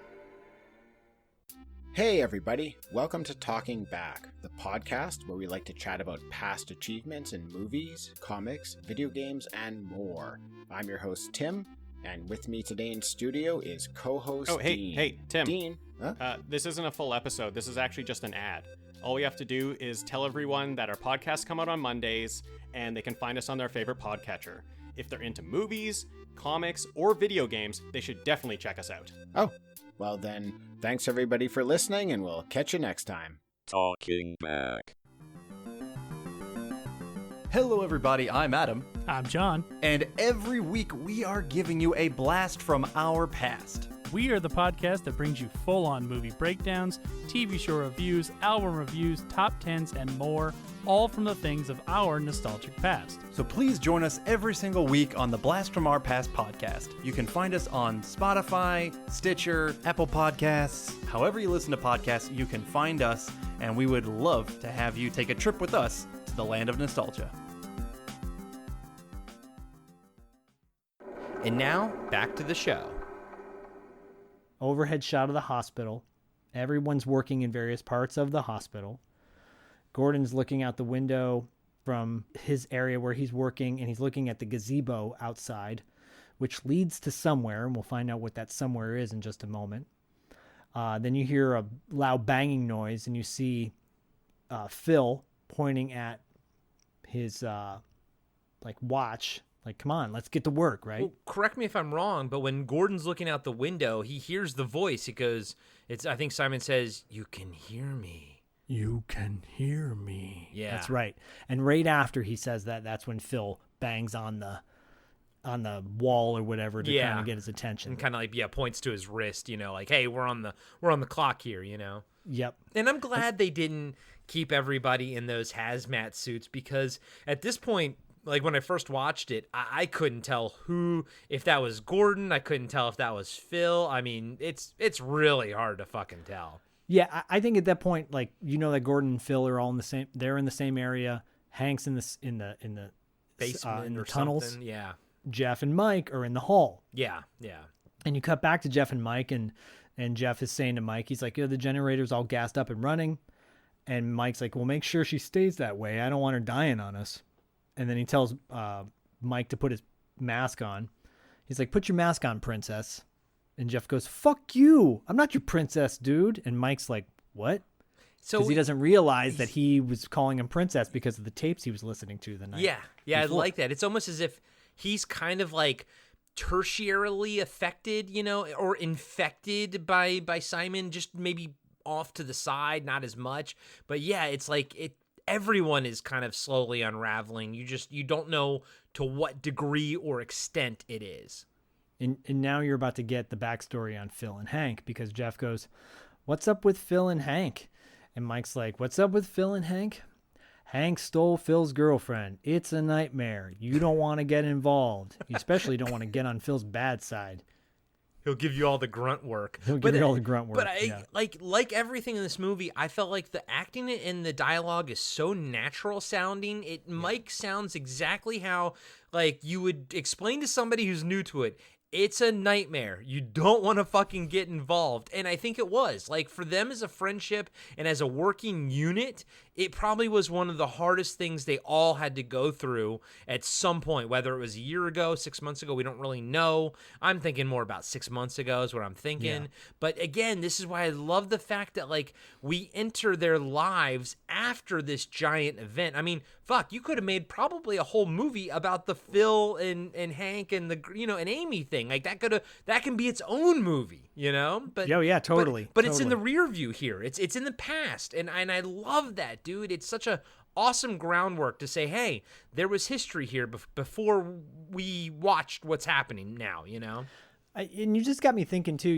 One of my all-time favorite horror films is probably the original Texas Chainsaw Massacre, and there's so much setup until the third act, and then third act hits you. And so many movies do that now, where there's just boring. Wolf Creek, for example, is a perfect example of that, where you're just like, oh my God, this movie the first hour is just dragging because you really don't care that much about these people. And then the final act is when it hits you over the head. Texas Chainsaw Massacre did it so well because there was a really cool rapport with everybody, and also the way it was shot too. This has that same vibe where there's a cool rapport with everybody, and the third act is gonna get really intense. But this has the factor that Texas Chainsaw did too. It's the location. Something creepy about everything around you. There's this impending sense of doom, you know, and they capture it perfectly. They do. And of course, and it also like it makes things interesting. It makes all like, you know, I've watched it twice now in the span of like 48 hours, and I could watch it again. It's so, every scene is interesting. All the characters are interesting, and all the business that's happening is very, very interesting. And then it leads to this crescendo that is just fan-fucking-tastic. Yeah, I will say it was hard actually taking notes on this movie and extensive notes because I kept wanting to look up to see what was going on when I looked down to write something. So I was pausing it every 5 seconds. I'm like, oh no, I really want to see this scene again. So you cut to Hank now in the tunnels spraying the red crap. And as he's walking down the tunnels, he sees a coin on the ground. He picks it up and he's like listening to like reggae music or something. This is important. He's listening to a CD player. And he sees another coin, maybe a few feet ahead. And he picks that one up too. And he goes, 1883. Fuck yeah. Right? And he starts following this kind of trail of what appears to be like these coins. And he walks over to like a hole in the wall where there's like a brick dislodged. And there's other coins that he sees there. He pulls the brick out and all these coins, like 20, 30, 40 coins pile out onto the ground. And he's getting all excited because he's looking at all the coins. He's like, fuck yeah, this is great, right? And you hear on his radio, this is interesting, the song he's listening to, you hear like Martin Luther King saying, free at last, free at last. It's just kind of ironic. Not ironic, it's just kind of fitting that this music's playing. Well, because this is this sense of like, this is going to play into him thinking, I'm set for life kind of thing. Because real quick, by the way, those coins you assume are worth a lot, right? Obviously it's what we're supposed to take away, right? Yes. Okay. Yeah. Okay. Yeah, everything that's in this thing, because 1883, I gotta assume that is really, you know, and they're like big pieces of silver, so I'm sure they can be melted or something. Okay, so yeah, I mean I assume that, but I just wanted to kind of verify that this is not just, it's not probably worth like, you know, $50. Like that coin might be worth like $500 or something. And so and there's a ton of them. There's a ton of them, and there's one little flaw that I'll get to in a second. So as he's pulling these coins out of the wall, you hear the walkie, Phil chimes in to Hank and he says, hey, I want you up here with Jeff and Mike after lunch. And Hank's like, okay, yeah, I'll be right up there, right? And he starts stuffing the coins back in the wall because he wants to kind of keep it hidden, I'm assuming. Yeah. Yep. And then they pan to the other side. What's on the other side of the wall, right? And the other side of the wall is the morgue. Yeah. And those coins were coming out of the oven where they were cooking the bodies, basically. That's going to be important with something that happens later on because it's the only flaw in the movie or a question I have to you that I'll pose to you. Okay. From there, it's now lunchtime. Phil has lunch for everybody. They're outside by the gazebo that Gordon was looking at earlier. And Phil has Gordon's wallet and he throws it over to Gordon. Because he bought lunch, you know. He bought lunch, yeah. And Phil's like, where's Mike? And Jeff's like, in the equipment room. He's looking for those lost cartridges, whatever that is. And Gordon's like, Jesus, Phil, I told you I don't want anyone wandering around here by themselves. Because I think he's Scottish. I think he's Scottish. I think so, yeah. And then Phil's like, okay, boss, it won't happen again. And then suddenly Hank says to Phil, he's like, you got my scratch tickets? And Phil's like, yeah, I'm coming right here. I got him right here, Bubba. And he goes to give him one. And Hank's like, you know I play blackjack. Phil's like, yeah, well, here's one for you too. And then he gives him, he like kind of throws it at Hank. And then Hank says, hey, Phil, fuck you. Like, Jesus, man, the tension between these two. Anyways, you cut back to Mike in the records room, and he's not looking for cartridges. No. He's listening now to session 5 of the Mary Hobbs tapes. And it's interesting because, like, yeah, he's the one that's, like, obsessed. But I feel like a lot of times in these movies, the person that gets obsessed with the thing is also the one that gets taken over. But that's kind of not the case here. So it's interesting because, you know, Gordo is the one that is going to get taken over, but he doesn't actually really know anything about Simon. No, he doesn't. Yeah. I don't think at all. Yeah. It's just like a voice in his head. Yep.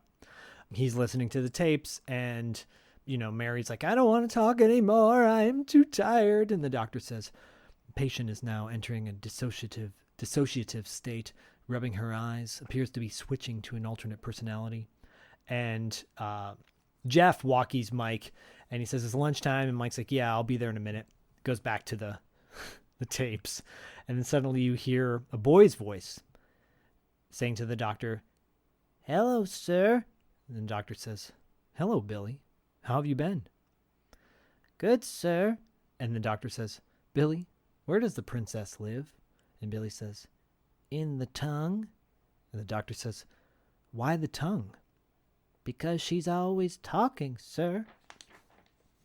And the doctor says, where do you live, Billy? I live in the eyes. You know that. Remind me, though, why the eyes? Because I see everything, sir. And the doctor says, where does Simon live, Billy? And then the tape fades out. Cuts to back to lunch, and Jeff's reading some sort of book, right? And he's like, hey, what's mortified pride? It says here 3 patients were committed in 1889 because of mortified pride. No, but seriously, what is mortified pride? I don't know, dude. And I'm sorry. I think I just blew out the mic and when I just did that. That's all right. That's all right. And Phil's like, let me see that. Where'd you get that? And also, I think that was something that, like, they literally, so a lot of the way the hospital looks is how it looked when they got there. With literally papers everywhere of like admission forms and stuff. And then like they just like would look down and like, it's like he's like from like 1890. Like I think it was Lucas was saying, like he's like, I looked down like 1890s, like some girl at like age 15 was admitted for like outspoken behavior. It's like, what the fuck? You know what I mean? It's just you spoke your mind, young lady. It's time to be committed and lobotomized. It's, my God. It's like the witch hunts, 100 years prior. It's like the witch hunts. Fucking groovy chicks just saying cool shit and white guy gotta burn them. It's fucking, what a nightmare the male society has created. Yeah, I got in this discussion with somebody actually today about the fact that I was explaining to my son Bodhi about AD and BC the other day, before Christ and after death. And I started thinking about it. The whole world goes by this Gregorian clock or whatever it is. The whole world basically acknowledges a Christ-like figure, which was... I'm not going to get into a whole discussion about religion, but like that's a white Christian created thing. Yeah. Wait a minute. Like, it just doesn't sit well with me. The time we have in this world is all white man created, basically. Yep. So there you go. Anyways, Phil's like, where'd you get that? And Jeff doesn't really tell him where you got it, but figured, you've got it from looking around and shit. Just like, it's fucking intense, some of this shit. And Mike finally shows up, and Gordon's like, hey, Mike, when Phil calls lunch, it means lunch. And Mike's like, sorry, no cartridges. I got to go pick up some at Grossman's. Like, kind of dismisses what Gordon said. And Jeff's like, or Phil goes, listen to this. 17 were committed due to disappointed expectations. Henry, they're talking about you. They would have committed your ass back then. And Jeff's like, hey, what do you have to do now to get committed? Mortify someone's pride? That's funny, man. It's funny. It's funny in how realistic I think Jeff is sort of portraying the character. I love it. It's so good, dude. It's such a great moment. I love it. Yeah, and Hank's like, simple. You kill someone. Jesus. And Gordon goes, nah, that won't get you committed, but it'll get you in jail. And Phil's like, if you get caught. And Hank says, John Hinckley, temporary insanity. He's not in jail. He's in a nut house. Right, Mike? And Mike's like, that defense never works. Most people are cognizant of their actions when they murder. Homicide implies a motive. Hank's like, oh, God, Mike. How did you fail law school? You're good.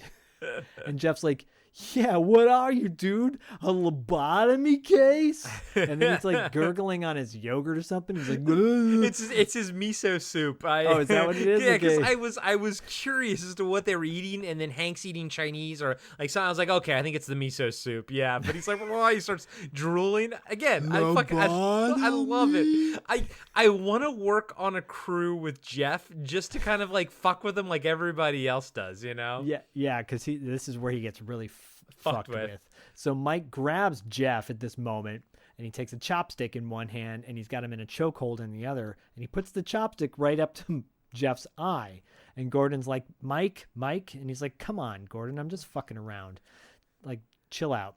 And Mike still has Jeff in this hold and with the chopstick by his eye, and he goes, the ice pick method. Insert a thin metal pipette into the orbital frontal cortex and enter the soft tissue of the frontal lobe. Few simple smooth up and down jerks to sever the lateral hypothalamus, all resulting in a rapid reduction of stress for our little patient here. Total time elapse, 2 minutes. Only side effect, black eye. Recommended treatment, sunglasses. Just like Hank is going to be wearing later. Noted. Don't forget that. Oh, God. So again, guys and gals, this movie's awesome. It's even brilliant. better on a second viewing. It's terrifying on a first viewing. It's even better on a second viewing, and then it still lingers. This movie is awesome. Yeah, what in many ways, and we may repeat this at the end, but in many ways, what keeps this film back for repeated viewings is the quality overall. Yeah. It's a really well-made film across the board. And the acting is just outstanding. And then speaking of which, Hank starts clapping. He's like, brilliant, yay, and Phil's like, all right, let's get back to work. And then Jeff kind of runs off scared because he's like, what the fuck? Yeah. Terrified. And I noticed also on the second viewing, they're playing with some things like, is Mike losing his mind? And then later on they have the red herring. They try to build up that Phil is bad and stuff, and I do like these little things of throwing in the red herring, but yeah, Mike's not coming unraveled at all. He was just kind of just sick of Jeff's shit. Well, and up to this point so far, nobody's bad. Yeah, everybody's just doing their job, and it's Tuesday. Well, right? Gordo's bad because he's already killed his wife and kid. But we don't know that yet. Right? Yeah, no, we don't know that yet, but he technically is. but we don't know that yet. So Simon knows it. Do it, Zach. No, Kristen, run! Did you hear something? Oh, anyways, so yeah, cut back. Now we're in the dining hall, the big dining hall again, and Jeff, Hank, and Mike are in there. Jeff and Hank are pushing that big, we'll call it the tile mower machine. Yeah, good one. Tile mower Zamboni. Tile mow Boney. And Hank's like, he's talking to Mike. He's like, I wasn't kidding back there, man. You're smarter than this crap job. You should be using your head, buddy. And Mike's like, yeah, well, I got to get a part from Gordon's van. Make sure Mullet Head here knows how to operate that thing. And Mike walks off. And I know it's a throwaway line. I know it's nothing, but Hank saying that to Mike, that is kind of where I latch my hat on the fact that he's not just always an asshole. You know what I mean? Like I was like, look, I do believe he maybe actually cares about Mike. And like, Mike, what are you doing, man? Like you're better than us. Go do your thing over here, Yeah, no, he like recognizes talent. Yeah. Mm-hmm. And so Hank stops Mike. He's like, hey man, don't forget this. And he gives him his walkie-talkie, which is important, right? And then so Mike walks off, and Hank goes to Jeff. He's like, you know how to ride a lawnmower? And Jeff's like, yeah. He's like, then you're golden. It should have been, you know how to ride a Zamboni? You're golden. Yeah, Zamboni.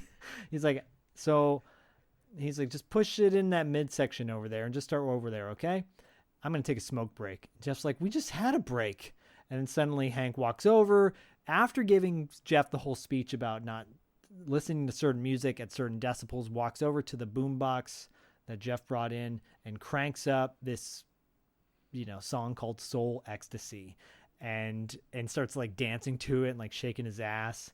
And then he turns it down right away, which is kind of weird. Yeah. But like the minute he did that, I'm like, wait, you're not supposed to turn the music up. But it's gonna get spooge dust.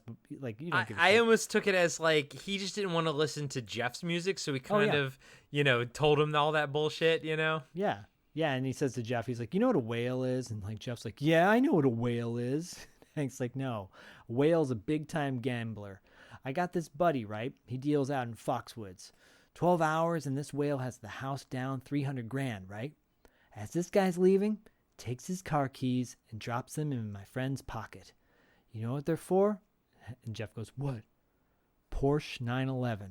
It's true, man. That was the tip. Fucking tip. Jeff's like, well, what's your point? Hank's like, just have an exit plan, dude. If you stick with this job too long, it'll mess you up big time. It gets inside you, the stress. You see, already, and he breaks off a piece of tile and shows it at Jeff. He's like, already, an itty-bitty piece of this shit may have gotten into your lungs, man. It incubates in your lungs. Tissues begin to grow around it like a pearl, like a time bomb. Time you hit 30, boom! You're drowning in your own lung fluid. Ugh. Look at you. You're not even wearing your mask now. And Jeff, like, puts his mask on, and then he pulls it down. He's like, well, hey, where's your mask? And Hank's like, me? Nah. I've learned to sublimate my fear, because I got a fucking exit plan, man. I have a way of dealing with the stress. You think Mikey reads all those books for fun? Nah, man. He's got an exit plan. Let me tell you. If stress gets too intense on this job, he'll bolt. He's going to go back and finish law school. And it cuts to Mike in Gordon's van, getting parts from there, and the camera pans through the van, and you see red paint spilled over flowers. Wink, yep, wink. the flowers that we know that he was going to bring in to give to Wendy. Yep. Hank's continuing talking about each guy in the group. He's like, then Phil, Jesus. Phil's got his stress reducer. He's got his plan. I'm sure he'll tell you about it someday. And it cuts to Phil walking around looking suspicious, like fucking looking for something. By the way, I have the exact same exit plan as Phil, which is just smoke my brains away until I die. Pretty much. And then he says, and then there's Uncle Gordo. Hey, did you know if he didn't get this gig that he'd have to fold HEC? Yep. He can't even have an exit plan. Fiber has always been in his life. It was over there. It is here. Imagine that stress.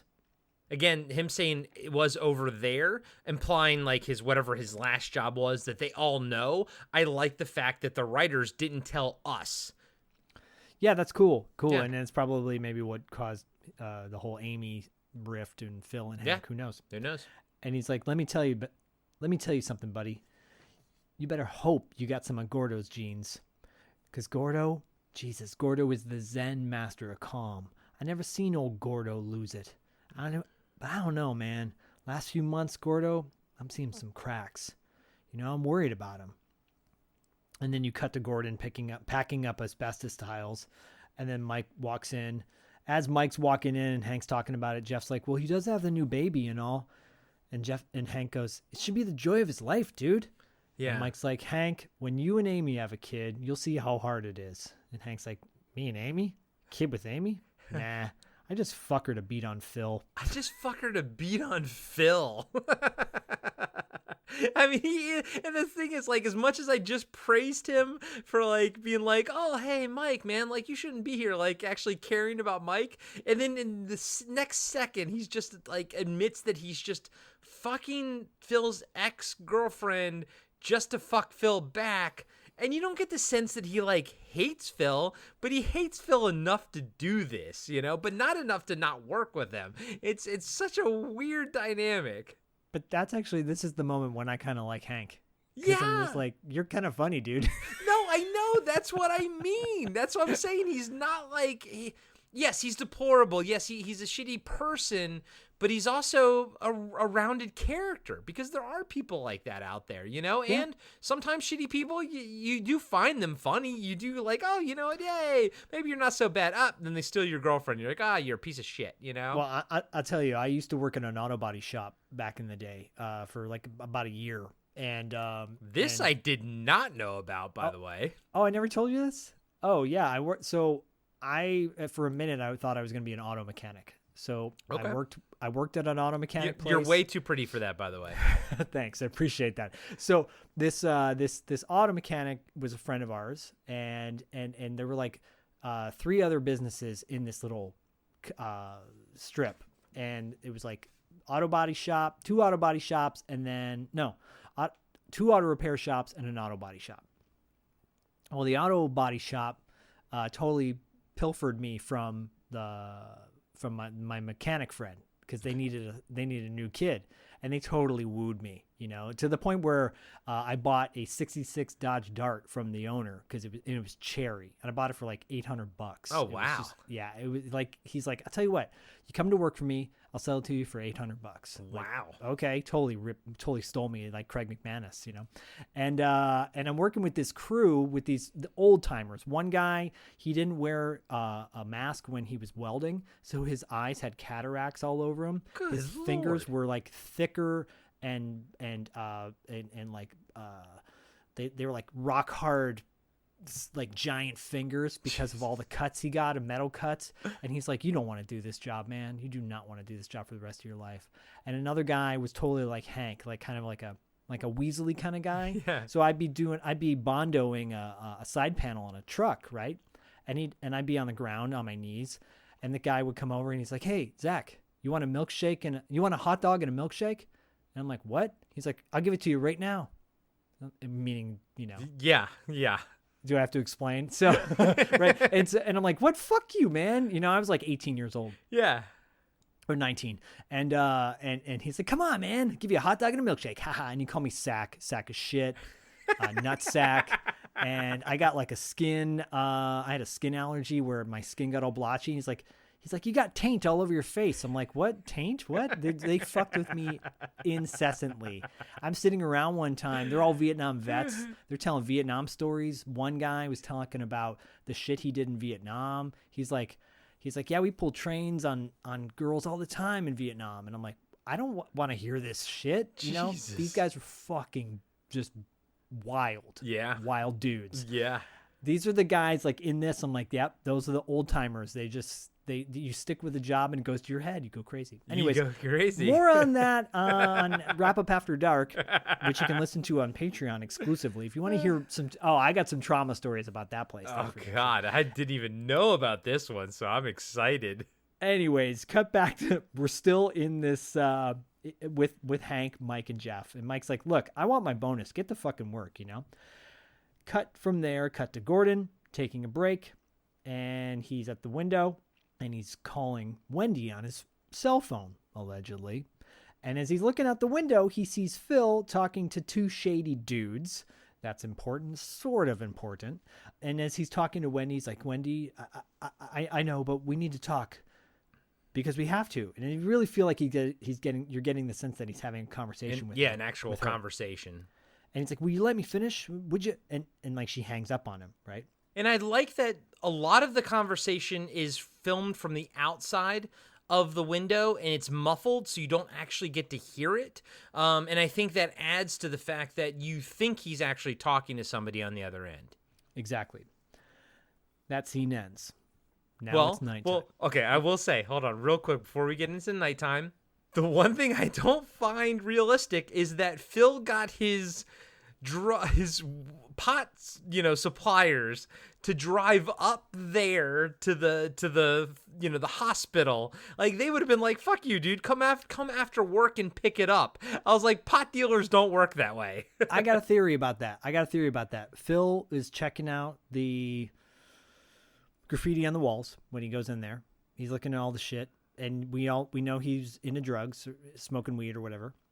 And my theory is that he stumbled upon these dudes. Oh, really? I thought they were just his pot dealers. No, I'm thinking he stumbled upon them. Okay.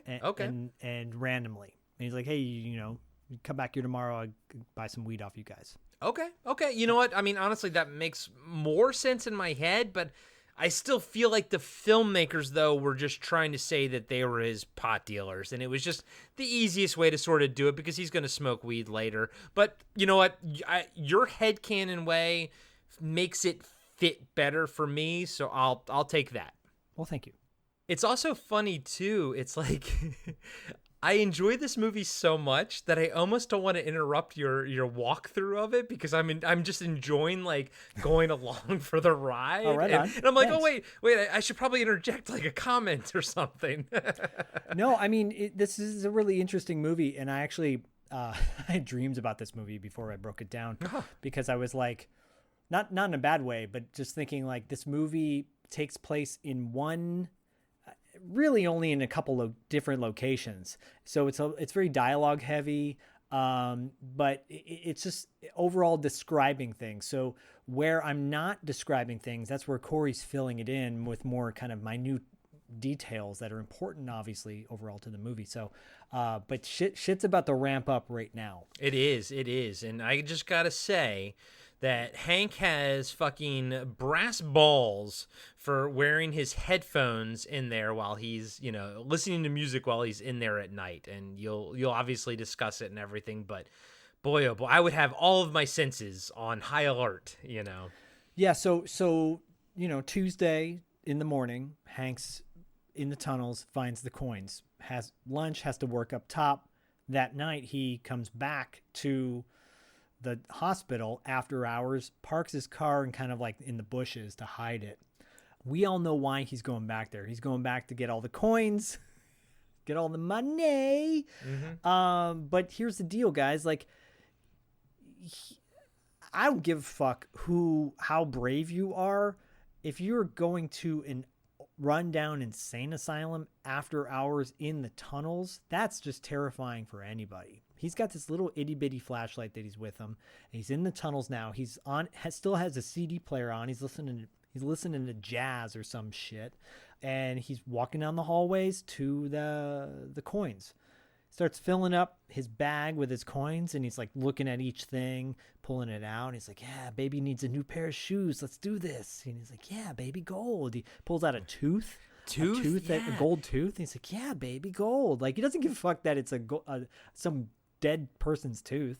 Yeah, and there's like hair in there too, because these are all from the bodies, these are all from the burned bodies in the incinerator, and I think hair sometimes kind of survives the burning process, I guess, but it's just it's so cool. I don't know, man. So that's the only question I have about this scene is there's things that have tags on them, like paper tags, and there's hairs, and I'm like, all that shit would have gone up in flames. Okay, so I took it as the hair wouldn't, but I think you're probably right.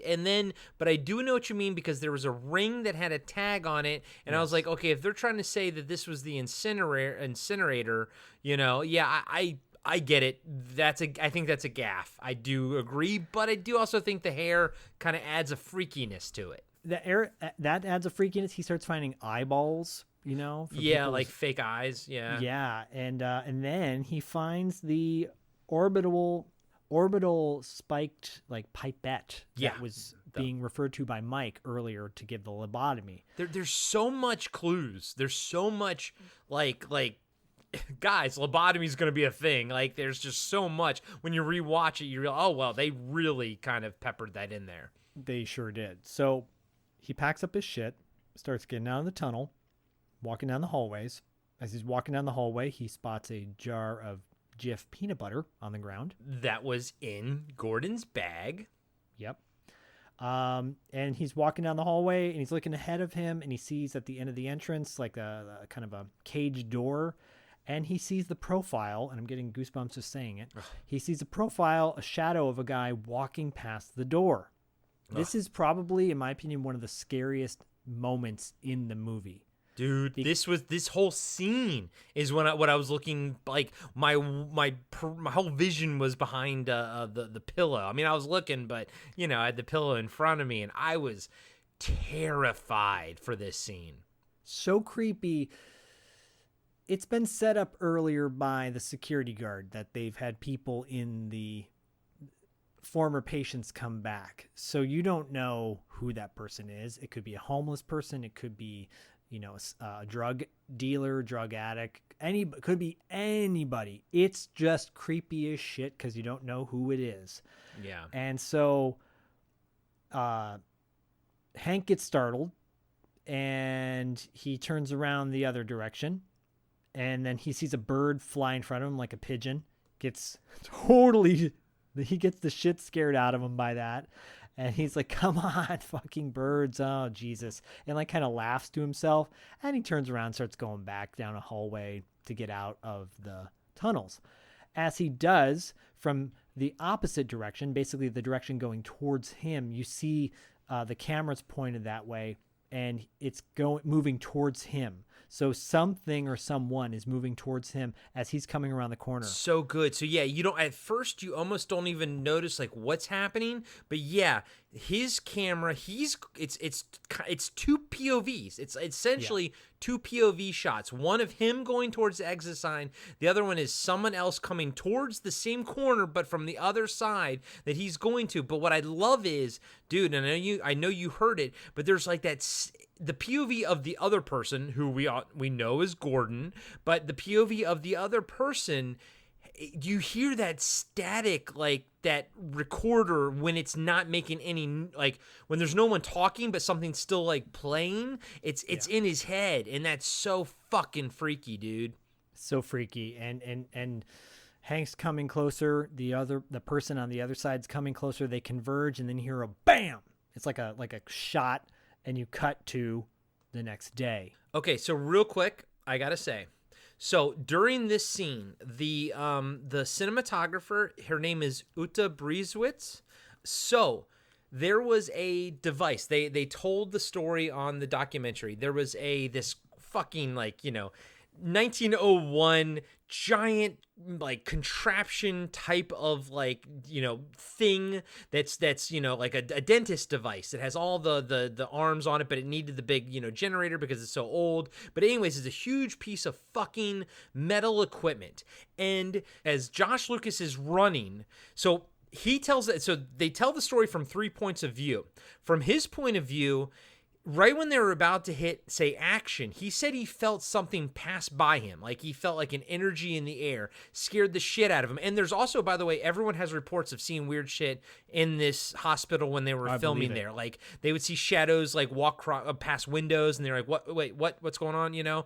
Like they would see shit. So I think they were all on edge. So he felt something go past him, sort of energized in the air. They had action. He fucking books it. So she's following him with the camera, and she's like, well, shit, I gotta fucking book it too. So as they're running, he says he ran up to this, like, that metal fucking device thing. It's right by the door. He kind of hits it. He said there's no way, like, it should have moved. But for some reason, the thing, he said, and I think he's kind of in his head, it's kind of probably gotten bigger than what it was. But he says in his head, he was like, he saw it fucking just literally rotate to the side, like he didn't kind of barely touch it. But the thing is, she ran right fucking into one of the drill arms. It hit her right in the eye through the lens cap, that plastic cap. So it went right in there.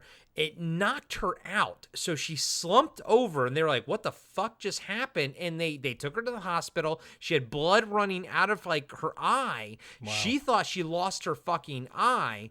And the doctor said, actually, there's no like damage or anything. It turned out to be fine, but everyone was fucking terrified. That was the only time they ever filmed in that sort of that area, that location. But essentially, she literally got hit in the exact spot where his character is going to get lobotomized later. And it just, but from Josh Lucas's point of view, it had more of a supernatural spin to it. Hers wasn't so much, but it's this, but whatever it was, this event happened and she got hurt. And I think at that point, they took the place more seriously moving forward. Good call. Yeah. Yeah. So knowing all that actually makes that scene even scarier. Totally. Yeah. And gonna sleep really well after we're done with this. Hey everybody, Corey here. I just wanted to let you know that we'll be right back after these short messages. I'm John, and I'm the host of Action. Every week, I'm joined by James. Heyo. And Dustin. Hello. And each week, we review, debate, and rank a different action movie. We're creating the ultimate list of action movies. From awful to awesome. So if you want to hear 3 more white guys with beards talk about action movies. And argue about where they belong on our list. and decide you hate us because we made fun of your favorite movie. Join us every Tuesday, and you can find us on your favorite podcatcher. And Steven Seagal is a joke.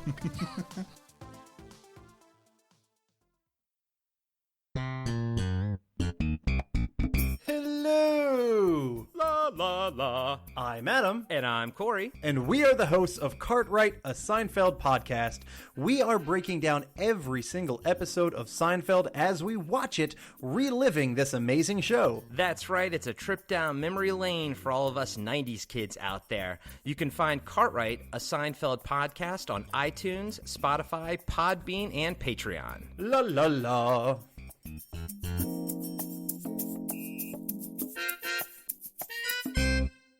And now, back to the show. Wednesday, we cut to a point of view shot in one of the hazmat masks. I think it's Gordon. Cut Gordon watching Phil. Then you cut to Mike and Jeff scraping tiles.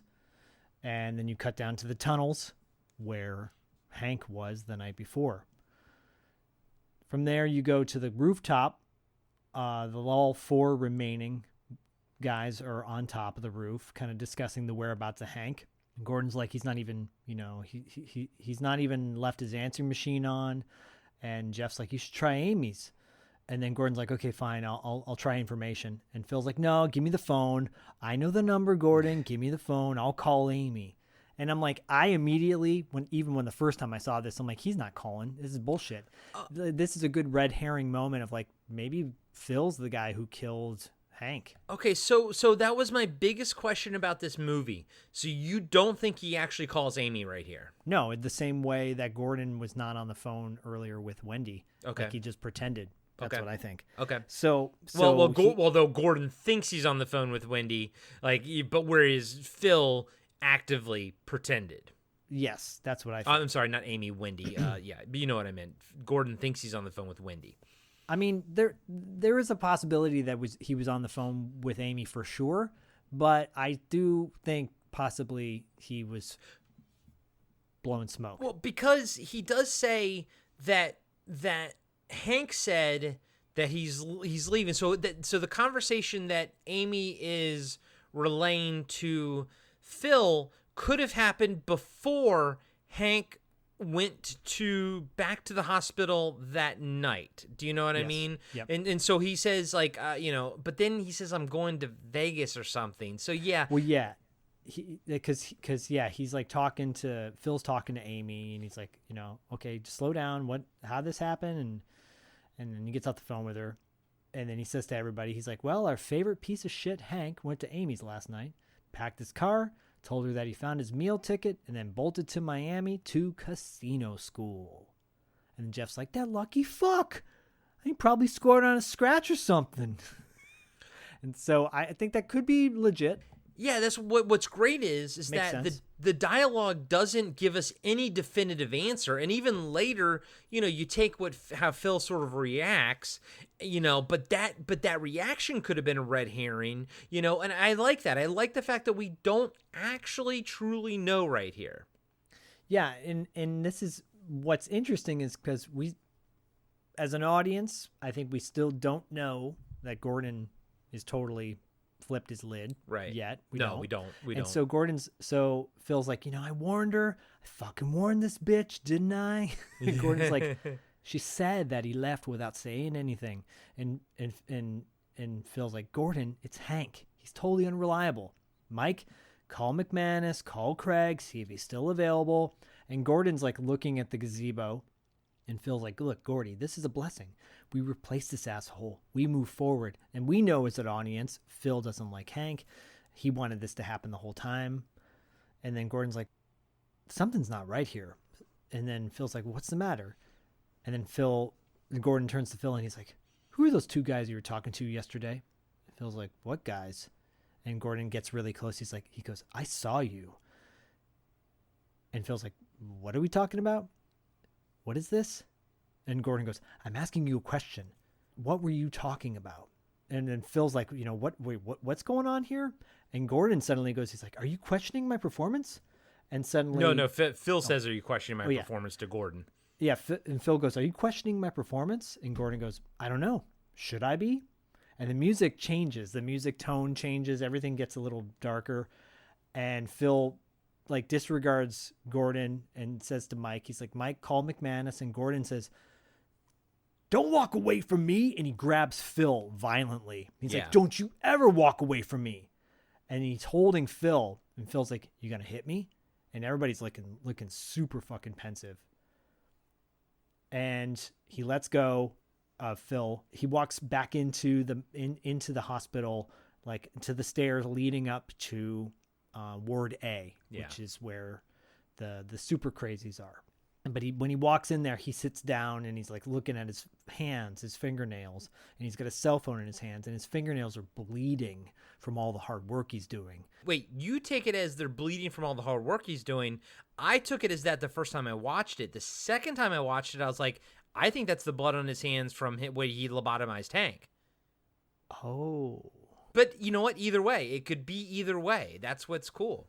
Yeah, no, but I like that too. That makes sense. Yeah. From there, you cut to lunch at the gazebo, and Phil and Mike are together. And then Phil says, "This used to be a great deal. Steady gigs, joking around, beers after work."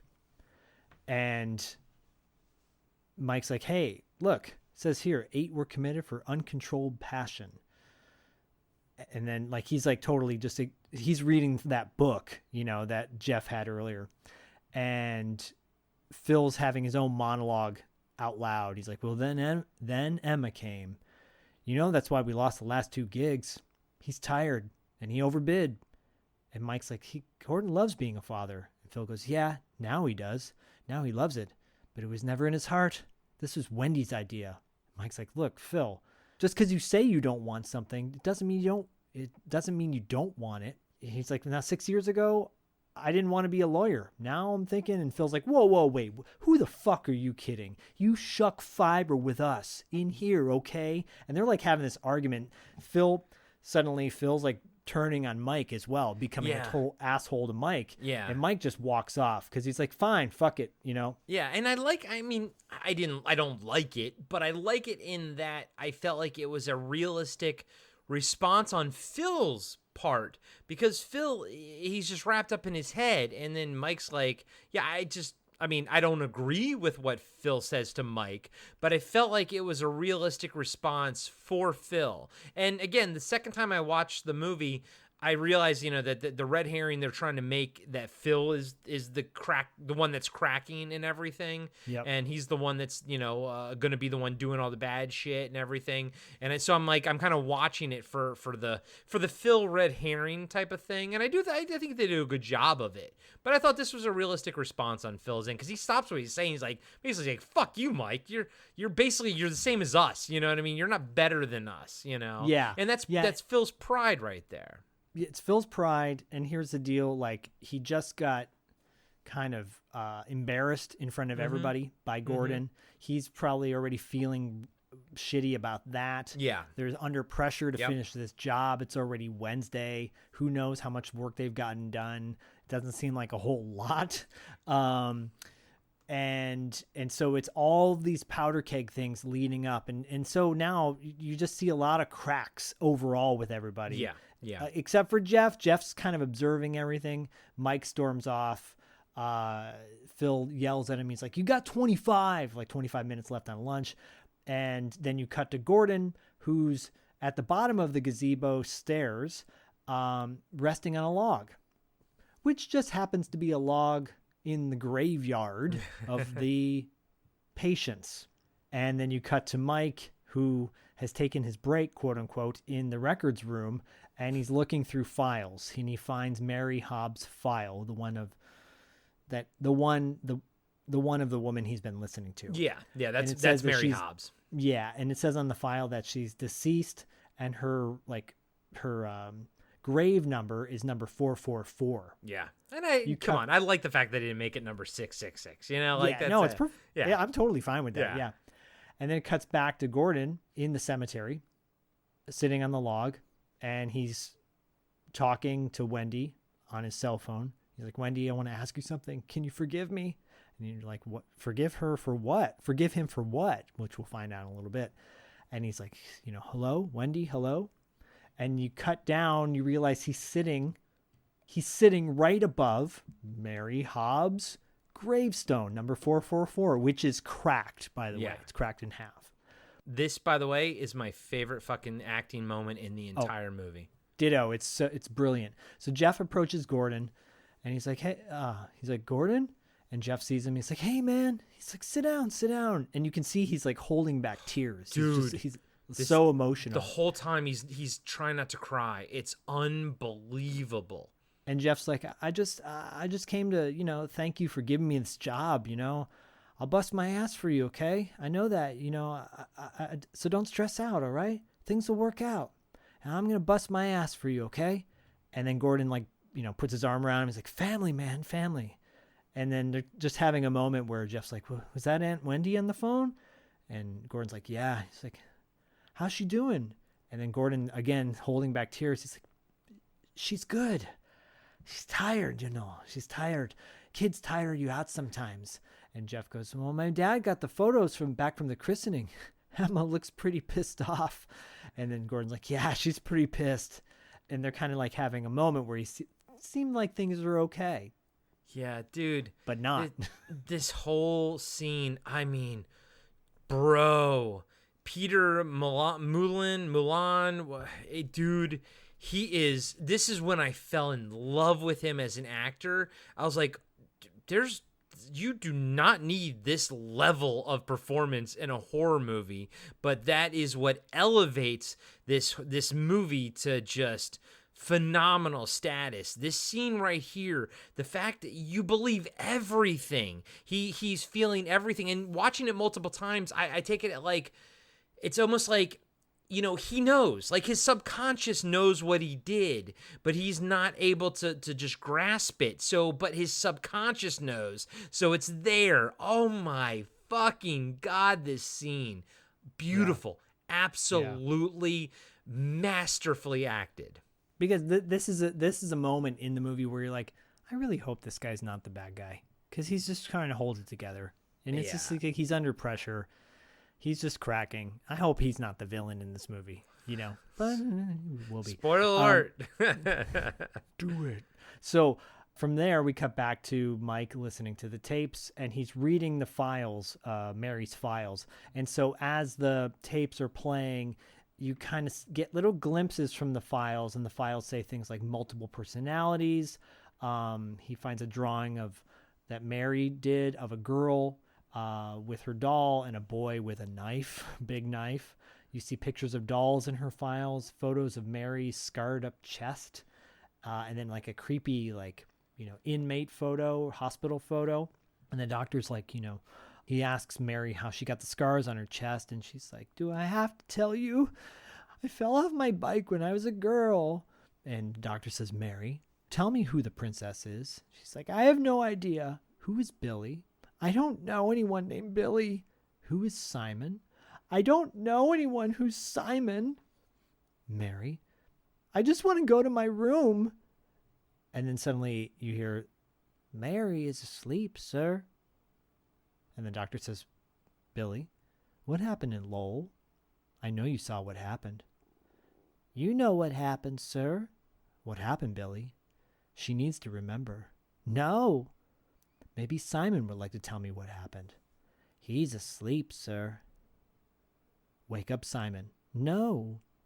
And the doctor says, Billy, we have to wake up Simon. You know what's really cool is like with Billy and the princess, I don't know if it's all the same actress doing the same voice, but they do have a female voice for all of them. It's got to be. Except Simon. Mm-hmm. That's what's awesome, because the whole time you know that you're listening to multiple personalities. You know they're all coming out of a female. So when Simon eventually comes and the voice comes of Simon, it's such a great moment that's also subtle. Again, this movie works in giant subtleties, and the fact that you might not pick up the first time that Simon's voice is male, but then you watch it again or you think about it, you're like, wait a minute, but that's coming out of supposed to be coming out of a female, Yeah, it's really creepy. Yeah. And they cut to, as they're wrapping up this conversation, this kind of back and forth with the doctor and Billy, they show a creepy photo of Mary in the file. And then you cut to the clean room. I call it the clean room, where the plastic's on the floor and plastic on the wall and ceilings. And Phil has just showered, and he's like, Gordon, you should take a shower, clean that shit off your body. Gordon's sitting down, and Phil sits down next to him. Gordon's cleaning out his respirator. And Phil's like, you shouldn't go home with that shit on you. And Gordon's like, then suddenly Gordon changes the subject. He's like, what's the stupidest thing you've ever done? And Phil's like, you mean besides coming to work for you? I'd have to say introducing Hank to Amy. That was pretty fucking stupid. Yeah. Which I had that one back. I like that little bit of dialogue. Yeah, it was funny. And then out of nowhere, Gordon's like, I hit Wendy. And then Phil looks shocked. Phil goes, what? It was Friday night. I wanted to celebrate getting this job, and I had the flowers. I had the champagne. I went into the kitchen. She was cooking pasta.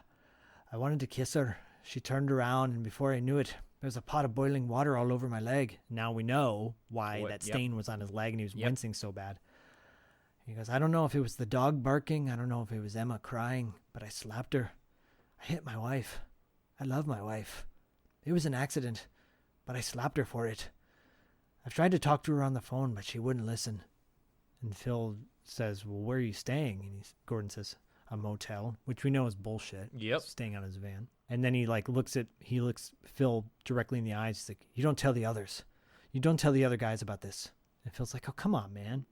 And then Gordon changes the subject. He's like, you were right about Craig. You should give him a call.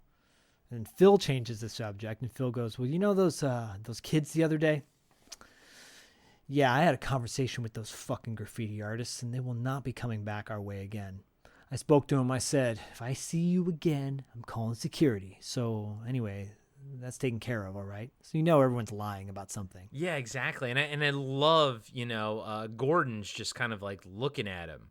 And he's like, all right, but you can tell he's he's like, I know it's the look of, I know you're lying to me, but I'm not going to call you out on it because I'm not going to deal with this right now, but I know you're lying to me.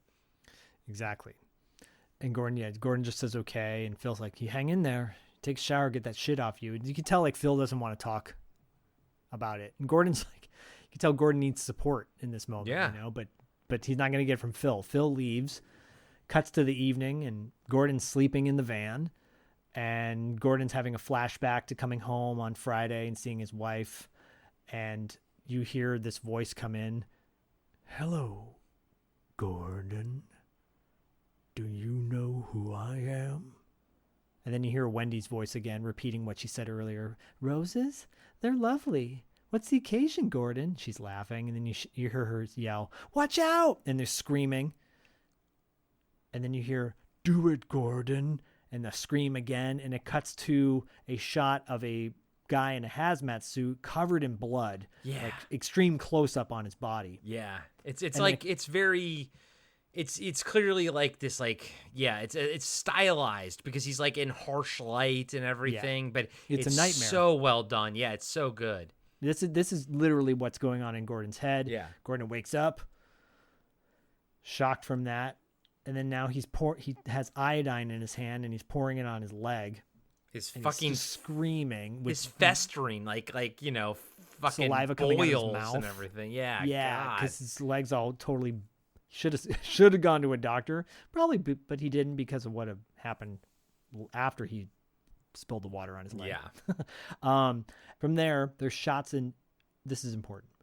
From there, there's shots of inside the hospital, different sections of the hospital, and as the camera's panning through the hospital, you see a shadow, kind of moving in a room or by a window, kind of what you were describing earlier, which is what the filmmaker saw, but there's somebody clearly in the building.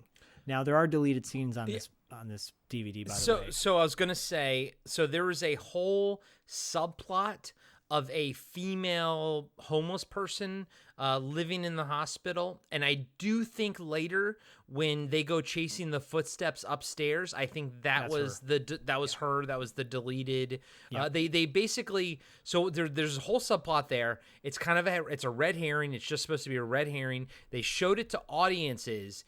And all the audience, they thought it was Mary Hobbs. Like, they were like, is that Mary Hobbs? And they were like, oh, I guess it is kind of confusing. So they literally cut everything that had to do with this subplot. But I do think we are seeing bits of it. I think this might have been a part of it. But I do truly believe later that the running footsteps upstairs is a part of that subplot when Gordon goes upstairs to look for the person because they think it's Hank, and then Phil goes downstairs and actually discovers Hank. I think that was actually a part of that subplot.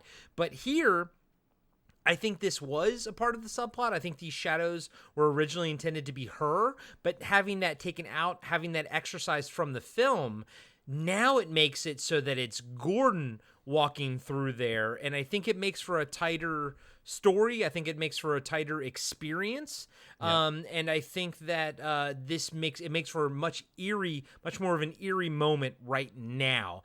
It's just I don't think that was the original intent. Agreed. From there, we cut to the daytime the next day with this beautiful cloudy sky. It's Thursday with the fucking the most Thursday. Amazing clouded, like the weirdest fucking clouds you've ever seen. And like nowadays that would be done with CGI or something because they'd be like, we need to make this weird. They just fucking captured a weird ass fucking moment. Yeah, it's beautiful. It sets up Thursday as like D-Day, pretty much. Thursday is D-Day. Yes, because from here, Phil is in his truck early before anyone else has rolled up. Rolling a fat joint, baby. A fatty. He's getting ready to smoke a big fatty bombati. And right as he's about to smoke the joint, Gordon rolls up. Just looking you can at tell him. Phil's pissed. He's like, God damn it. Phil's pissed, but also like embarrassed. Like he doesn't want to confess that he was smoking a joint earlier, you know? And he's like, oh, I guess I wasn't the only one who couldn't sleep. And he's just, you can tell he's nervous. He's like, I got Craig coming in tomorrow. Okay. Yeah. He's changing the subject, you know? Yeah. Because Gordon's just like paranoid. fucking, Gordon's just staring at him basically. Gordon's staring like through him. You Yeah. know? And he's like, he says to Gordon, he's like, you okay? And Gordon's like, I want to go home. That was like, the saddest piece of fucking dialogue, man. Like at this point moving forward, I felt so bad for Gordon, you know? Yeah. Yeah, I mean, he's clearly lost his shit, you know, and feels like I'm gonna go inside. Yeah, okay. It feels like I'm not dealing with this. It's too early for this. And then you cut to Phil like on the roof right after that, smoking said joint, and he goes, "It's gonna get ugly." Yeah, that was a little bit odd because it's weird because you see him for like this little shot, this little scene is literally like 45 seconds long, and he's just there and he's like, it's gonna get ugly, and that's it. And I mean, I'm fine. I don't. There's nothing I want to edit. Yeah, maybe of anything, I would say maybe cut that little piece of dialogue out. Right? Yeah. No, that worked. Yeah, I agree. That could have been omitted because from here you cut back to the main mess hall area, dining hall, and with Jeff and Mike, and they're using the machine and the breaker clicks or breaks again on the generator, and Mike blames Jeff again. And he's like, Jesus, Jeff, what did you do? And Jeff's like, I didn't do anything, And he's like, I'm gonna go check the breakers. And then Phil walks in yelling for Mike, and Mike's like, what? He's like, take a break with me. And Mike's like, I can't. I gotta go check the breakers. And you can tell he like wants to go back to the records room. And he's like, let the kid do it. And Mike goes, he's got nyctophobia. He's like, Mike? Okay, all right. Fuck, fine.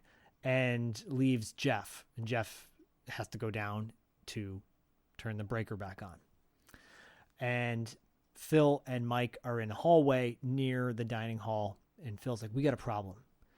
He's like, we have a problem, and I want you to know that this is not easy for me. Look at me. This is not easy for me. Do you understand? Okay, we need to talk about Gordon. And Mike's like, what about him? He needs to take some time off, Mike. Well, why? Because he's becoming a liability. And Mike's like, Phil, look, I can see why you're a little paranoid. And Phil's like, can you? You know that he hit his wife? And right at this same moment when they're talking about Gordon, they cut to Gordon one floor below, listening to them have this conversation. Yeah, he can fucking hear everything they are saying. And you're like, oh shit, this is bad. For anybody that has ever gone behind someone's back, talked about someone behind their back, if you knew that said person was listening to you the whole time, you'd be like, oh shit, there's no going back from this. There's no going back from this. It's embarrassing, but I get why Phil does it, because I think he is concerned. He's clearly concerned, He is, and he's to use like a whatever term he's like mutiny. He's like, I got to take over this job to save this job. Yeah. And he's like, look, I got Craig coming over tomorrow. If Griggs hears about this, you understand what this means, right? He's like, you want to lose this gig? You want to lose the bonus? Because that's what's going to happen. And Mike's like, okay, so what do we do? And Phil's like, okay, listen to me. You follow my lead. You let me handle this, okay? I don't give a shit what happens. Fuck it. I'm in charge now. And then Mike's like, so what did he say? And Phil's like, I think it might have happened Saturday. I don't know. Right as this is happening, you cut to Jeff going into the basement where the generator is. And he finds the cord for the machine and he plugs it back in and he bolts as soon as he can right back upstairs, which makes back down up, back to where he came from. Yeah. And then you cut back to Phil and Mike and they're having their whole discussion. And that's when Gordon walks in right as they're talking. Just staring at him, but just fucking staring at him. Staring at them. And then there's super awkward silence. And then Mike breaks the silence. He's like, we were just talking about your nephew, but how he's coming along, that sort of thing. And Gordon's like, that's a good save. I'd say that's a good save. Yeah. And Gordon's like, so how's he coming along? You cut to Jeff and he's hustling back up the stairs and he sees Hank at the stairs. Hank staring out at a window. And I didn't notice it the first time, but so there's two sides of every hallway. There's a patient side and there's a staff side. And I like the fact that Jeff's on one side of the fence, but it's still the same stairwell. But the stairwell, picture the stairwell then being divided in the middle by a fence that you can't sort of get through. And so because one side's the staff side, one side's the patient side. And and Hank's on the other side. And he's wearing his sunglasses, as we mentioned before. Wearing his sunglasses, and Jeff's like, yo, dude. He's like, you're in some deep shit. And then Hank goes, what are you doing here? And Jeff's like, what am I doing here? What are you doing here? Everyone thinks you're in Miami at that casino school. Fucking Gordon and Phil want your head, man. So, dude, did you score on a scratch or what? What are you Hank just goes, doing here? What are you doing here? And at the same moment when he does that, he puts his finger, Hank does, puts his finger on the window and wipes it down, and you see blood on the window. Yeah, because Hank's just staring out at the window. He's not even acknowledging Jeff. Yeah, he's not even acknowledging Jeff at all. No, and Jeff's like, listen, I forgot something. I'll be back.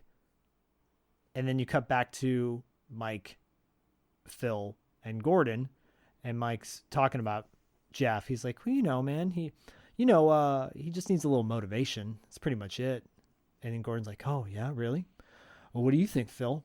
And Phil's like, yeah, same. He's a little slow, but I think with, Hank gone and Craig coming in, we'll pick up the slack. And Mike's like, yeah, I'll motivate him. Little mullet head. Maybe party in the back, but I'll make sure he's business in the front.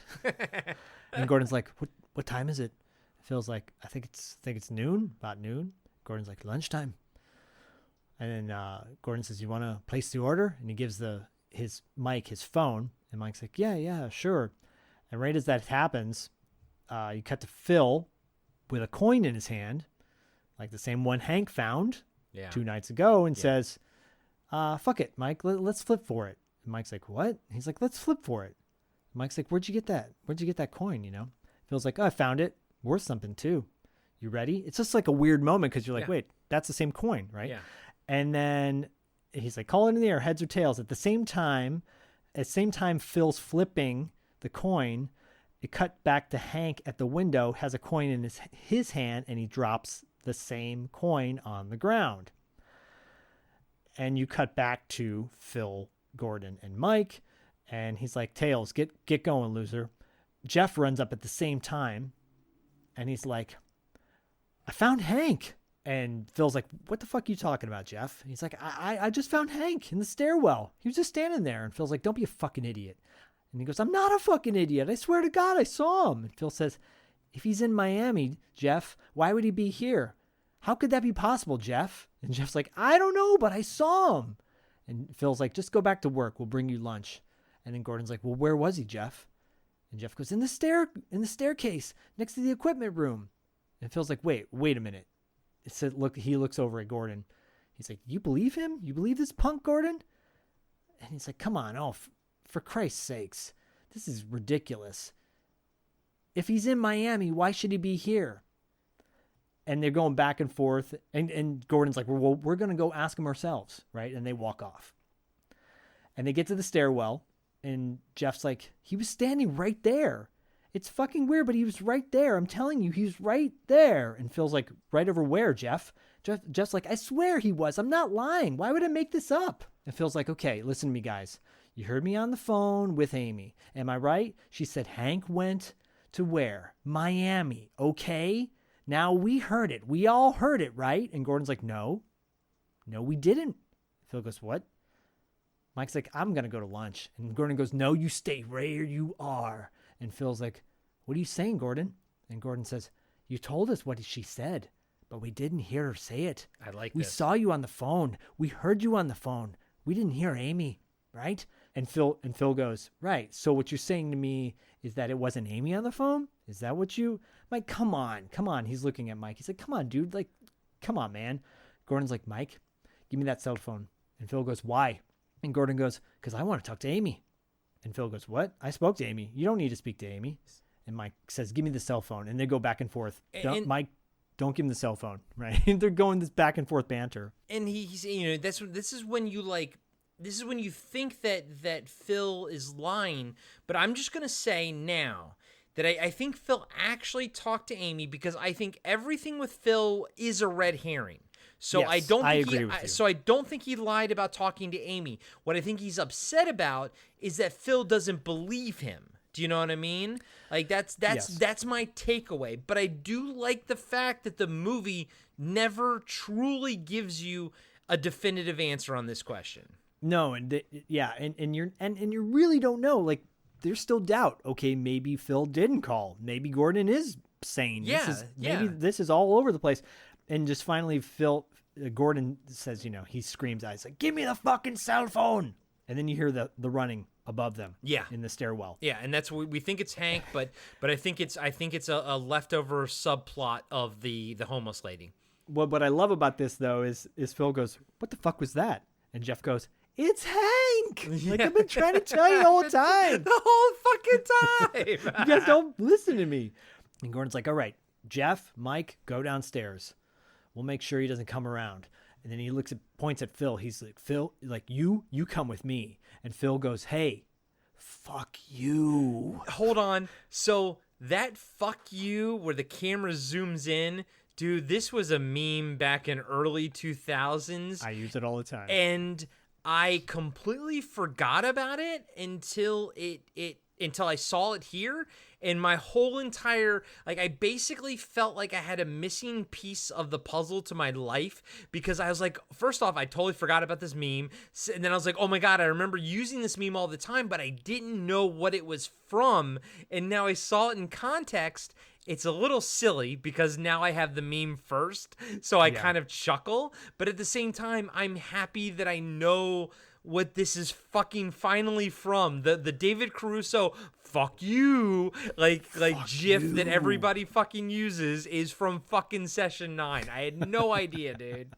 It's great. It's great. Yeah, it's a little out of place because you're like, wait, what? But is it out of place or is it only out of place because now it's been turned into a meme, Well, it's more just like I would have, my take on that whole thing would have been like, no, Gordo, fuck you. I'm taking Jeff. Yeah. But he did his David Caruso. He basically, I feel like, and it's funny because it's pre CSI Miami, but he basically channeled CSI Miami David Caruso like a few years early, essentially. Yeah, you just cue that. Yeah.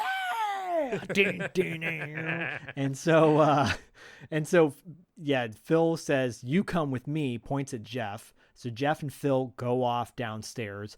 Mike goes with Gordon because Gordon yells to Mike, basically come with me. They go upstairs to investigate. Phil and Jeff are down going toward the tunnels, right?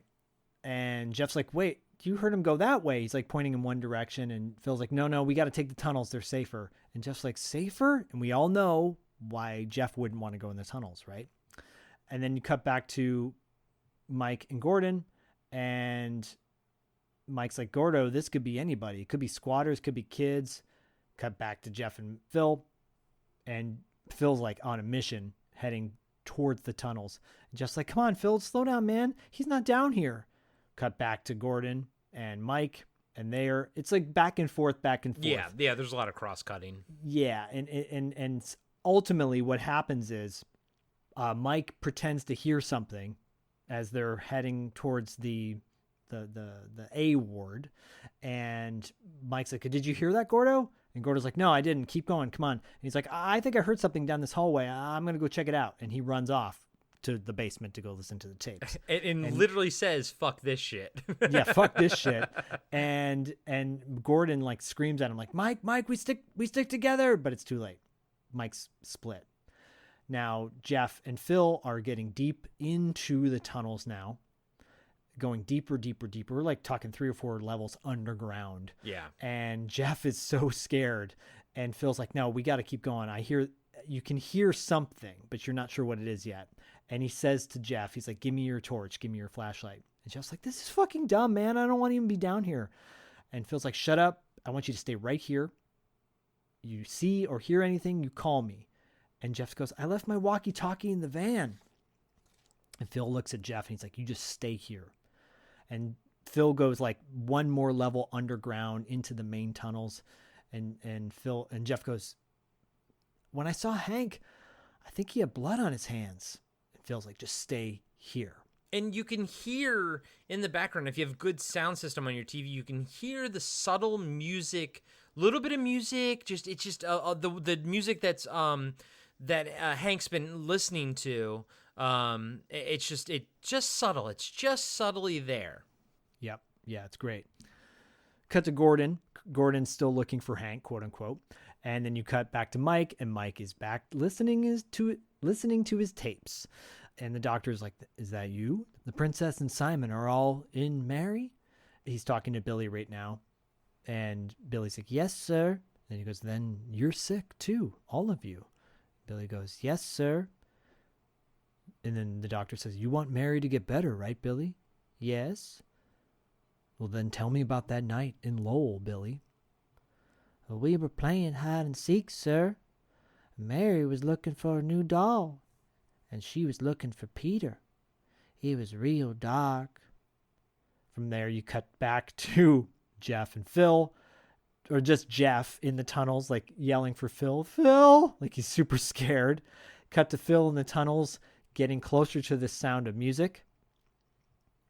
Cut to Gordon, looking now, he's in the B ward, making his way towards the A ward. Cut back to Mike listening to the tapes. Billy continues, Mary's a good girl. She doesn't need to know. What Simon did? To who? To Peter.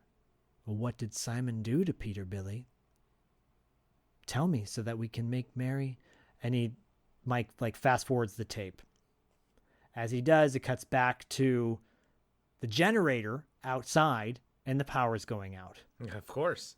Jeff, who's now in the tunnels, stuck in the tunnels with no flashlight, no walkie-talkie, starts to get panicked, right? Because you can see the lights flickering. Yes, and he's like, oh, shit. And he's already trying to make his way out of the tunnels. Yeah. Cut back to Phil, following the music, finds Hank's CD player on the ground with the music playing. Gordon is in the B ward now, and he hears, Gordon. And he runs, thinking it's something down the hall, starts running after this sound that he hears, someone saying his name. Cuts to Jeff in this long tunnel that's lined on the right-hand side with hazmat suits. Oh, it's such a great set. It's so freaking awesome. Yeah, it's terrifying. So it's a tunnel lined with hazmat suits. You don't see the ending of the tunnel. All you see is the lights above and the suits on the side. And the lights are like And it's gonna be like there's a point to this. The lights are like individual bulbs going down the row, essentially. Yes. Cut to the tapes, and the doctor's like, Billy, I need to talk to Simon. And Billy's like, he made me do it. It was awful. Billy, wake up Simon. As this is happening, Mike's fast forwarding the tape. Gordon's running, hearing a creepy laugh. Phil's following Hank's voice, which is now saying, what are you doing here? The generator finally conks out. The lights in the tunnel start going out.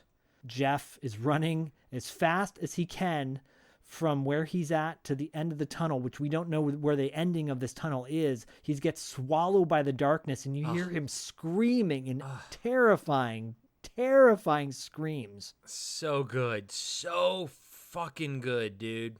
And as this is happening, the camera pans up and you see what's above these tunnels, and it's this creepy, dilapidated house. It is so creepy.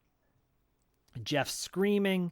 Phil gets closer in the tunnel to the sound. He finally gets to the point where Hank was stealing the coins, and he sees in the corner Hank with his clothes off in his underwear with his sunglasses on, rocking back and forth saying, what are you doing here? Yeah.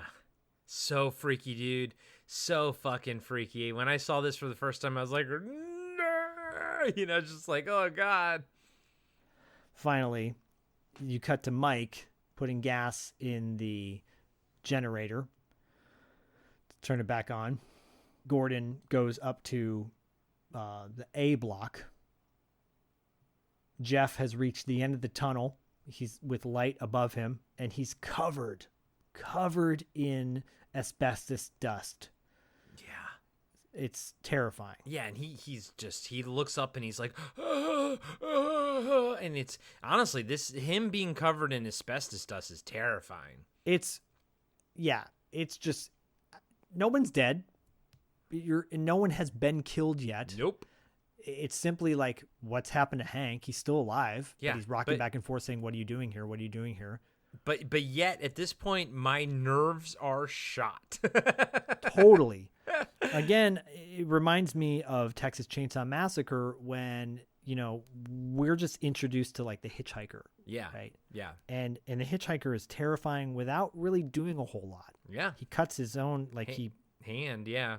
And that's about it. Yeah. It's so creepy. Anyways, Phil radios Gordon. He's like, Gordon, come back. And then Gordon says, yeah. And also all Gordon says is Ward A, 3rd floor. And then Phil says, I'm coming. Generator screams back on, and the recording of the tapes is playing. Yeah, but Mike's not near it this time, though. But it's just Mike's not near it, and this is important. Yeah, the fact that he's not near it is important. The tape's playing. Pause, and you hear, "Hello, Doc," and the doctor says, "Simon, you know who I am." And the doctor says, "Billy's told me a lot about you." "Billy is a smart boy." "What happened on Christmas night in Lowell?" "Use your imagination." "I'd rather you tell me, Simon." And as this is happening, Phil's making his way back to Gordon. And Gordon is... And he's got his knife out. So like he's got his asbestos knife. Yes, right? So you really think that this is it. Like Phil's the bad guy here. Cuts back to the audio. "Peter was naughty." The doctor says, "What did Peter do?" "He shouldn't have done it, Doc." "Well, tell me, Simon." "He scared Mary. He crept up behind her in the dark, and he scared her. Mary fell down. She fell on her doll." And you hear like the sound of doll breaking and Mary screaming. It cuts back to Gordon, and he's arriving in one of the seclusion rooms. And whose seclusion room does he happen to arrive at? But Mary Hobbs, number 444. Number 444, baby. Cuts back to Simon. "It cut her up, Doc." It cut her up real bad. She needed someone to help her. So I introduced myself. Hello, Mary. And I told her to cut up Peter, Doc. Do it, Mary. And then from there, cuts back to Gordon looking at the walls in Mary's room. There's pictures on her wall, and then as the camera pans around, there's a picture of Gordon's daughter, Emma, on the wall. Yep. Flashes back to Phil at lunchtime, tossing Gordon's wallet back to him, which makes you think that Phil took it out of his wallet. Yeah. Phil's getting closer to Gordon with the cutter in his hand. Cuts back to Simon. Do it, Mary. To cut him up real bad, too. Good thing his knife was real sharp. And then, just so her mommy and daddy wouldn't get mad, I told her to cut them up, too. Do it. And then you come back to Gordon looking at the pictures on the wall, and there's more photos of Gordon's family from the baptism. Tons of photos all over the wall. Phil walks into Mary's room, and he stops in the doorway. You hear Simon say, There was a lot of blood, Doc. So much blood. But Mary wanted to do it. Do it, Mary. So she did it. And I think that's the thing we're supposed to also take away is that, you know, you do it because you want to. You know, he's like the voice that's kind of pushing you, but ultimately, you know, it's because they want to. Meaning Gordon, you know. Exactly. So Phil's in the doorway of Mary's room. Gordon turns and looks at Phil in shock. Then you cut to Jeff bursting out of the dilapidated house that was above the tunnels and just covered in spooge. He's like ripping off his hazmat suit, running out, screaming like a maniac. Mike is walking back from putting gas in the generator through the main hall. And then cuts back to Phil and Gordon looking at each other. And Gordon's like shaking his head in horror. And then cuts back to Jeff running through the field screaming, and then he gets to the van, Gordon's van, and walkies from the van to Gordon, and he's like, I'm by the van, and then he pulls Oreos from the door, starts eating some Oreos. He's finally starting to calm down, and then he gets up and he sees someone coming towards him. And he's like, hey, man, I'm so sorry, man. I was freaking out. The lights went out. I got these in the van. Is that okay? And he holds up the Oreos. And as soon as this camera is getting closer to him, it just like, you hear this loud, weird sound, like a crashing, like scream. And the scene just stops. And it's freaky because, like, you can tell at the very last nanosecond, Jeff is going to hug the camera, meaning whoever that is, he's gonna like hug the person, like, oh, but yeah, and which makes later on in a few moments later when you find out what happens, even worse, you know. Exactly. So from here you cut to the final day, Friday. TGIF, guys. And the final tape cuts to the records room. And the final tape runs out on session 9. Mm-hmm. Sound of the generator is running. Gordon is in his van, sitting in his van. You hear Phil come in on the walkie-talkie, and he says, come back. Gordon says, this is Gordon. Phil says, we found the one responsible. And then Gordon heads to find Phil. Overhead shot of the hospital, creepy Batwing looking hospital. Then cut back to the parking lot, and you see this like Mazda RX-7 blazing in, the whole doing like almost like half like drifting the way it's driving. It's fucking great. Slides in, tires squealing, shit like that, and this dude gets out of the car. This dude with a fucking forehead, this giant forehead, big old like he's got one of those beer bellies where all he does is drink. So he's got the skinny arms with like the big fat hanging over his belt, you know, like we've all been there, done that, seen that shit. Fucking Larry Fastenberg, whatever his name is. Craig McManus shows up, baby. Larry Fessenden, or Fessenden, yeah. Mullan. Dr. Rosenpenis. Yeah, we are butchering names this episode. It's all good. Yeah, people love that for us. People love us for that. Gordon walks into the clean room with the plastic on the ground, the walls, and the ceiling, and he sees on the ground Hank laying down naked, probably in his chonies, and he's covered in plastic with his sunglasses on. He hears Phil's voice, and he looks up. After looking at Hank, he looks up in front of him, and Phil is standing there. And Phil's like, well, I mean, he brought it on himself, didn't he? It's typical Henry. Wrong place at the wrong time. And Gordon's looking at Phil and he goes, you did this. And Phil goes, I need you to wake up and take a really, really good look at him. And Gordon walks. And this is awesome because it's almost like it's his subconscious trying to like fucking like pound its way into the forefront, essentially, you know? Well, it's so he sees Phil. And as far as we know, Phil did all this, right? As far as we know, at this point, holy shit! And Gordon's like the Zen master, still chill. Gordon walks and looks at Hank, takes Hank's sunglasses off, and sees the lobotomy tool in his eye. And Hank moves, and he's still alive. Yeah. This was fucking horrible, bro. The thing in his eye, man. It's such a good effect. Like, and I mean, like his like whatever contact lens they put in for that eye. Like, it's a really just good effect. It's so good. And Gordon's like panicking now. He's like, Hank, it's okay. It's me. You hang in there, brother. You hang in there. We'll try and get you some help, okay? And Phil goes, you know what I wouldn't do? I wouldn't tell anybody about this. Because if they find out about Hank, they're going to find out about the others. And Gordon looks up at Phil. He's like, you did this. And immediately it flashes back to Hank the night he was taking the coins.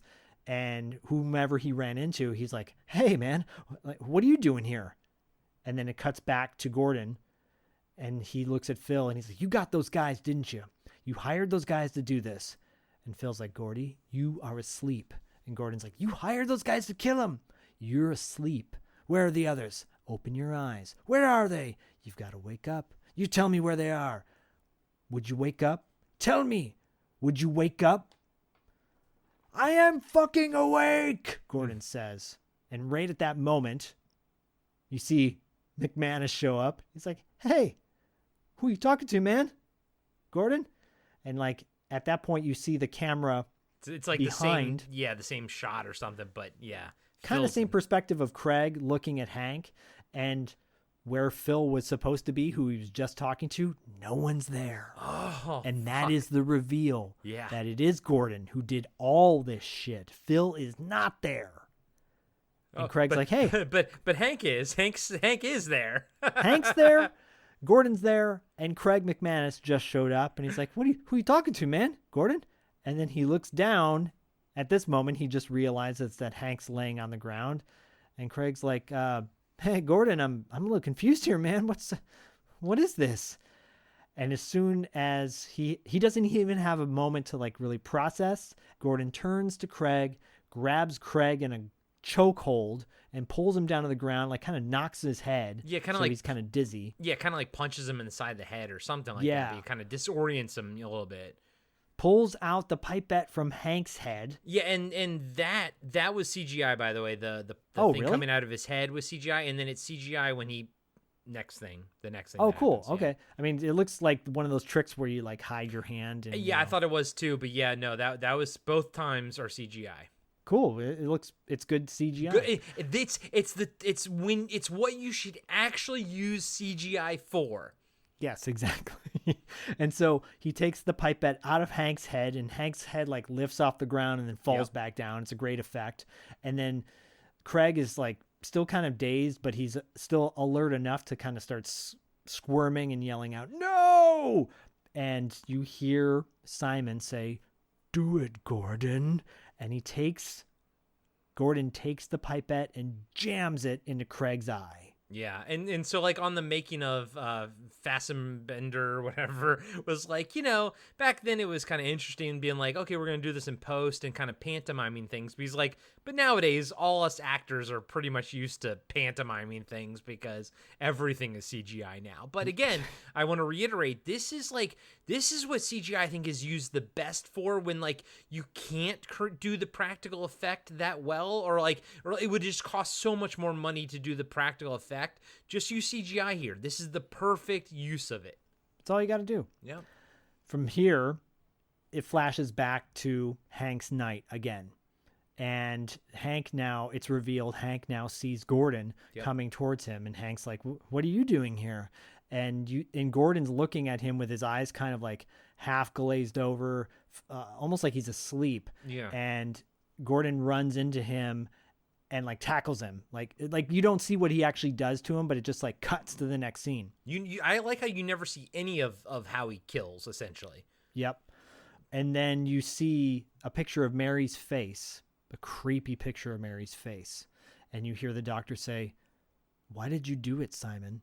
And as Simon's about to talk, Gordon's face kind of pans up and gets superimposed over Mary's face. Dude, and Simon says, that shot was awesome. I love that shot because like it's this awesome shot of like Mary looking all sinister and everything, and then it kind of like superimposes fucking Gordon is sort of standing up. There's a little movement, but he essentially comes into frame into Mary's, like they merge, and then that he's infected with whatever she has. They're one and the same. The story is the same, and you're just like, I mean, dude, I have goosebumps right now, bro. Yeah. This is so fucking good. I have goosebumps. Yeah, and there's like this creepy carnival music playing in the background too. So the creepy carnival music, it was when he stabs McManus in the eye. There's this weird like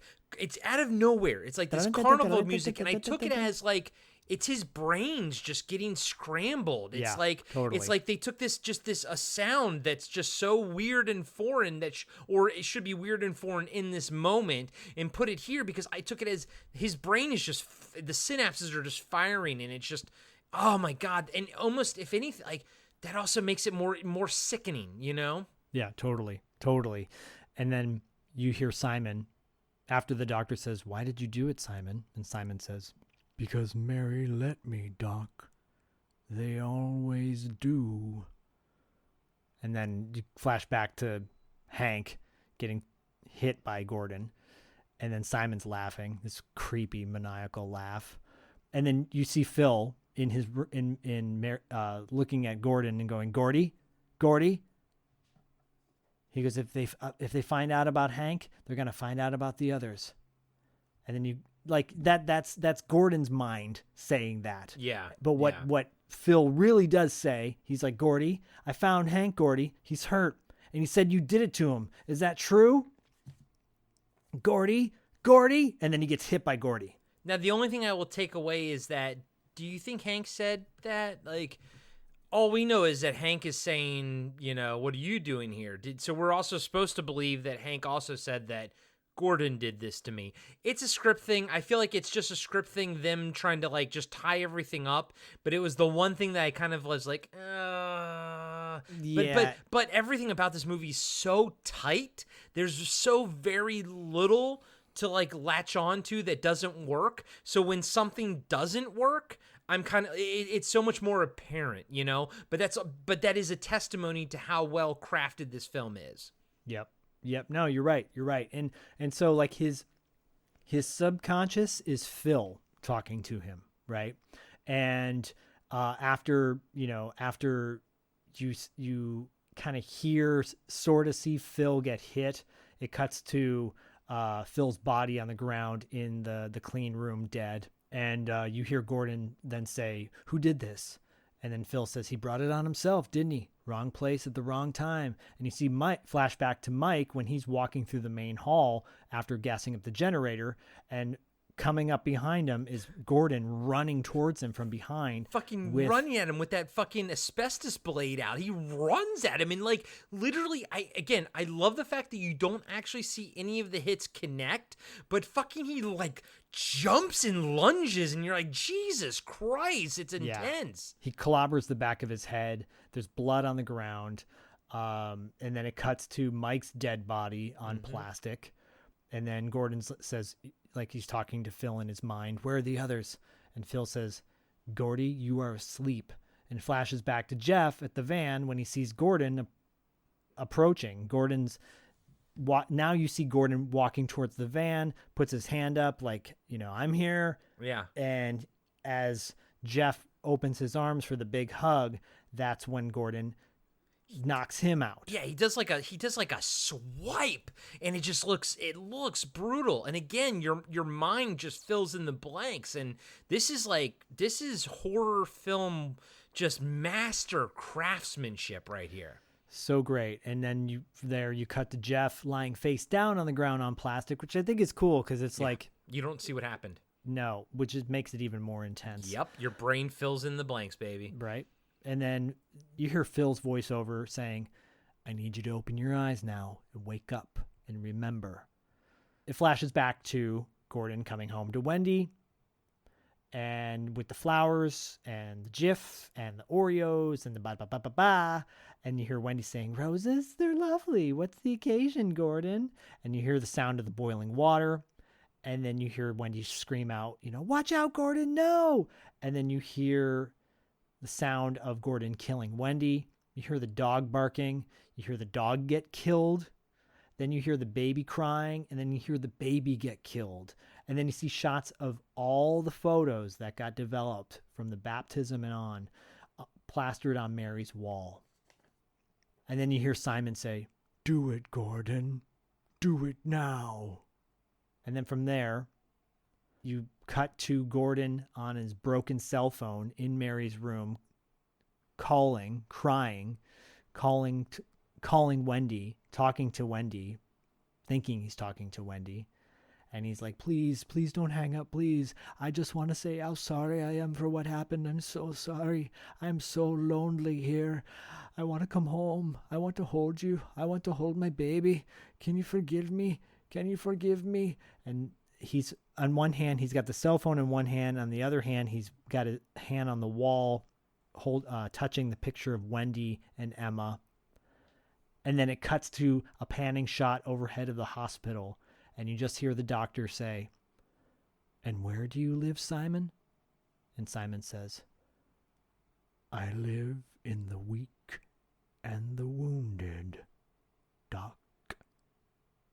And it just fades out. End credits.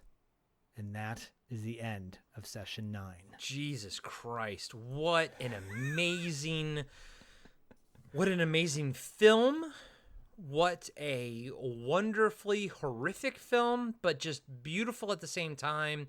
And what a fantastic ending. It is literally one of those movies where right when it ends, I was like, I want to watch this right now again all the way through, because I want to see the full picture. The second viewing is the full picture. But man, ending it when he says like I live in the weak and the wounded, I mean, that's Gordon, it's like, holy shit, man, like just holy shit. And it just leaves you with the pit in your stomach because you love Gordon, but you're also feeling so bad for him at the end. You're like, he just wants to be with his wife and kid. He doesn't know what he did, but at the same time, oh my God, it's so good. It's so good. It's so good. And my memory is a little foggy from that time, but I feel like Fangoria had a lot of conventions in Pasadena back in the day. They moved from like Burbank to Pasadena for a minute.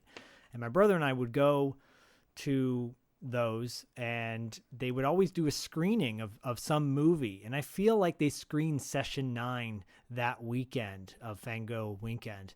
And they would always have it at the same movie theater in Pasadena, downtown Pasadena. It was an AMC where the theater, the screens were underground. You had to go down an escalator underground, and then you'd have to, either go up the escalator or you go out the emergency exit, which would like lead you down up this stairway into the alley. And I feel like we saw this movie there, and we were walking out of the alley in the darkness after the end of this creepy as shit movie. And I just remember still feeling that terrified feeling, watching it now for, I don't know, I've seen this movie 10 times at least.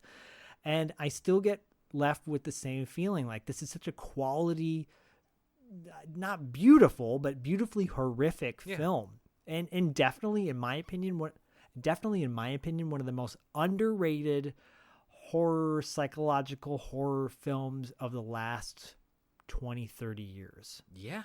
Dude, it's up there. I mean, like, look at everything. Just the fact that, like, you hyped it up. And I still remember, like, I think even it was before, maybe we were doing Podcast After Dark. I think you were telling me about it. You're like, it's, I was like, is it a ghost story? And you're like, it's not really, because all you're really hearing is this tape, like this voice on the tape. But you're like, it's so freaky though. And so the whole time I'm watching this movie, I was like, in the back of my head, and you're right. I mean, you're right. But at the same time, there's just so much more to it. It's so well done. And the fact that, like, even after all the hype and everything, it exceeded the hype for me. It overshot it. Myra, my wife's been talking about it at work ever since we watched it for days. It's sticking with her. It's sticking with me. I could fucking watch this movie right now, and it's so good. It's dripping with atmosphere. Yeah. It's dripping with fantastic acting. It's dripping with fantastic music. It is just, from beginning to end, it is a tour de force of spooky awesomeness, and everyone should see it. I hope at this point, if you've listened all the way through, you probably have seen it, and I hope that you have. And if you haven't, just go and watch it right now. It is so good. It's worth your time. It's worth owning, and I get it. I get it now. I get it when people are like, oh, I want to see a scary movie. And I don't mean like jump scares. I want to see an actual scary film, because this movie doesn't have a lot of jump scares, but what it has is it sits with you. It lives with you. I'm changed because of it.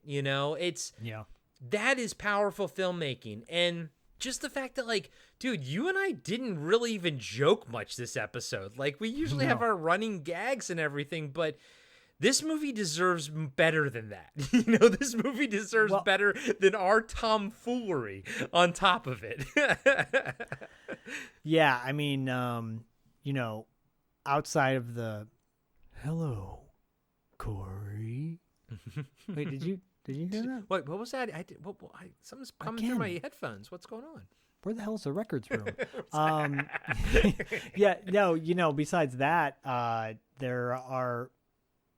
there's not much to joke about in this, and I think I wasn't hesitant to bring this to Pad.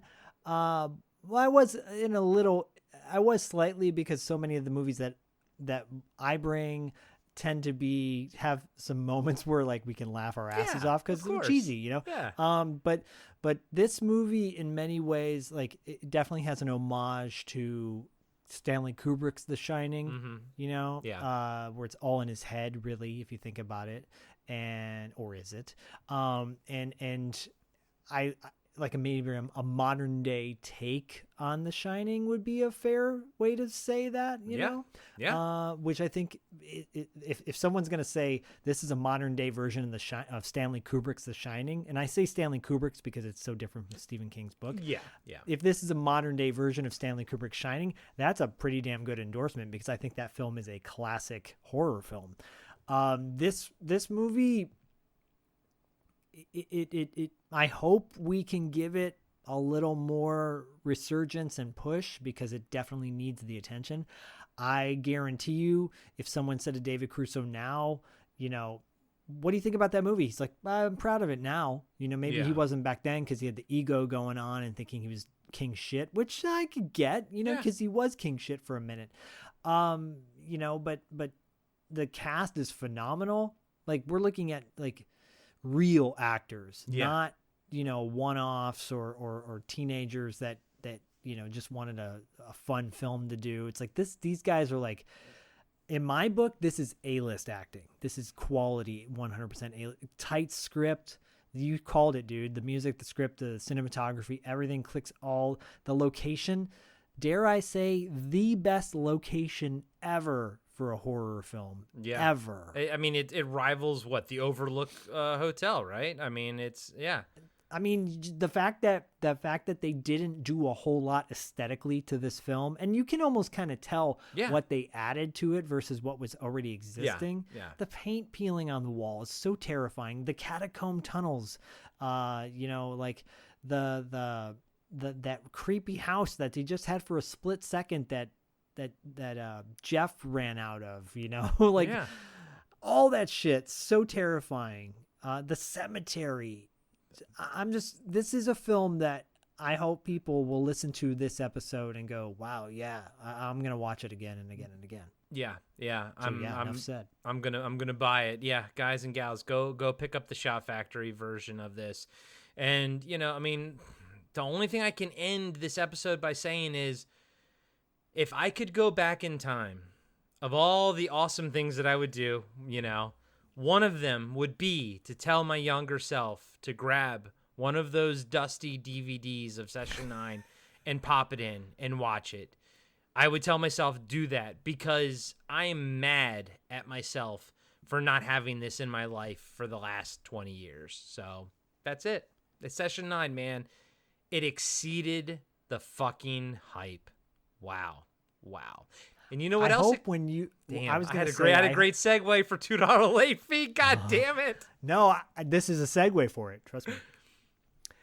You know what I was hoping, or you know what I hope, in all that sadness and pain that you have, that story of working at the video store, and not having a dusty Session 9 disc. I hope that's not the story you bring to $2 late fees Patreon Tales from the Video Store when you become a guest contributor to the show. Because I have to tell you, you know, for those that don't know, $2 late fee has a Patreon page, just like Podcasting After Dark does. And dare I say, there are a few pad friends that are also equal $2 pad friends. We're talking like Robert Ortiz and Stiff Kitten, Crystal, and Aaron Dawn Gilmer, you know, like Cross-pollination, baby. Cross-pollination. Because they know what's up. They know what's up. You want to know what's up, all you listeners? If you want to know what's up, get on to our Patreon trains, because Corey and I have a Patreon for Podcasting After Dark, which is phenomenal.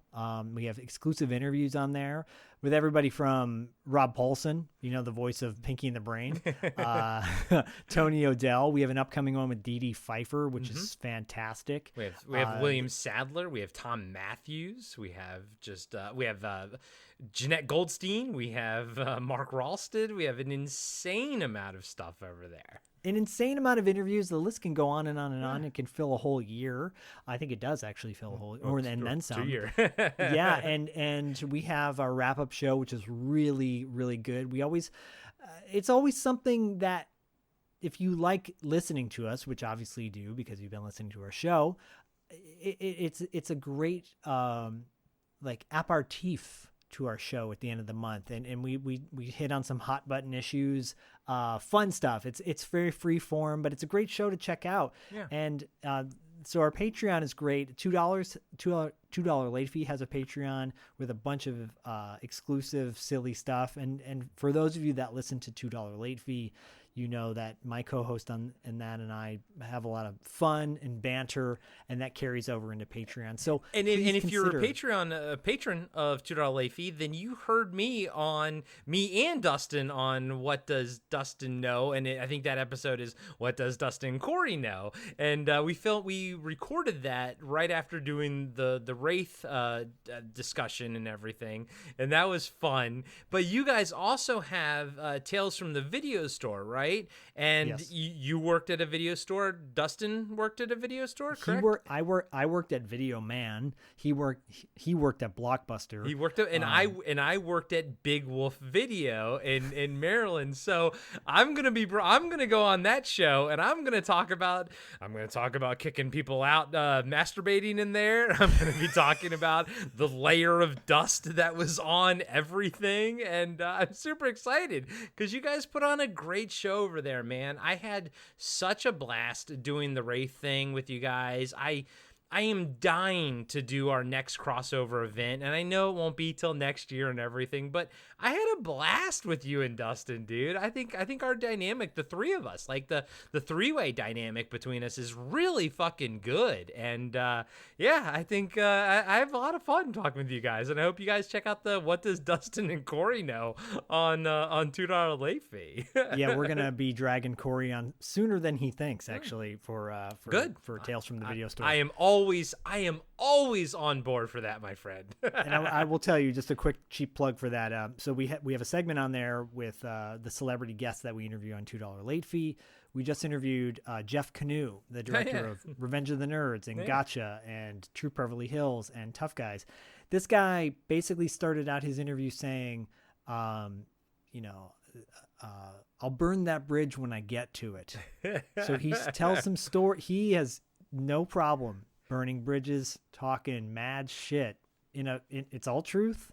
It's all very matter of fact. Those are my favorite kind of people, bro. I hate Hollywood, quote unquote Hollywood people. Yep. I love people who are like, fuck you, I'm gonna do my thing. And but you gotta have the talent to back that up, of course. Yeah. And Jeff Canoe has it. He does, and he throws, I won't go into detail, but he throws Jeffrey Katzenberg, from the head of Disney, under the bus, and Dustin Hoffman under the bus. Good. So, Good. I love it. It's fun stuff. I love fun it. stuff. Anyways, that's what's going on. But I'm doing that, and then Corey is over with Cut Right, a Seinfeld podcast. That's right. That's right. We are barreling to the end of season 7 of Seinfeld. But Adam and I are also tackling Curb Your Enthusiasm on the Cartwright Patreon. Guys and gals, Patreon is the way to go. The days of artists working for free are done, guys and gals, because guess what? Artists and creative types, we have all the same bills you do. So we create the entertainment that you enjoy, but we also have to pay some bills too. So Cartwright's got a Patreon, Podcasting After Dark's got a Patreon, $2 late fee's got a Patreon. We know that we have patrons for all three of them that cross-pollinate, and we appreciate and love each and every single one of you. You guys and gals are the real stars, are the real heroes of these podcasts. So thank you, because you keep the lights on, you keep us going. So thank you so much. It's so hard to create any kind of art or content when you are under the gun of paying bills and not knowing how you're going to make your next meal and everything. So thank you all so much for supporting the shows. You guys and gals are all freaking awesome. And we hope you guys all check out the other shows on the BFOP network. You check out Talking Back, check out Action, Blast from Our Past, Throwback Trivia Takedown, People Don't Forget, Cartwright, Seinfeld Podcast, so many. And of course, $2 late fees. So it's awesome. And you know what? Check out Ready to Retro. We love those guys over there. Those guys are fucking great. Check out Ready to Retro. We have so many podcast friends, and I love it. I love them all. So do I. So fantastic. And I will give you guys one more fun thing that $2 is doing that kind of connects with Podcasting After Dark, in the sense that, obviously we review cult movies on this show and or underrated films. $2 late fee's having a huge contest this month, by the way. Ooh. By the time this episode airs, we may be revealing what that contest is on our Instagram page. So you want to shoot over there, check it out. It's big. It's so big. It's in my opinion, it's one of the biggest contests that I've been a part of in a really long time. Yeah. A really fun, exclusive, brand new kind of contest. So go check out $2 Late Feed's Instagram page for more details on that bad boy. And of course, check out 7 Winners Alone. Oh my gosh, yeah. 7 Winners Alone. Yeah. So damn good. So good. By David Irons, published by us. Good things all around. And man, Session 9, brother. Session 9 lived up and exceeded the fucking hype. Thank you, Zach, so much. Stellar breakdown, my friend. And as always, we'll catch you on the dark side, Doc.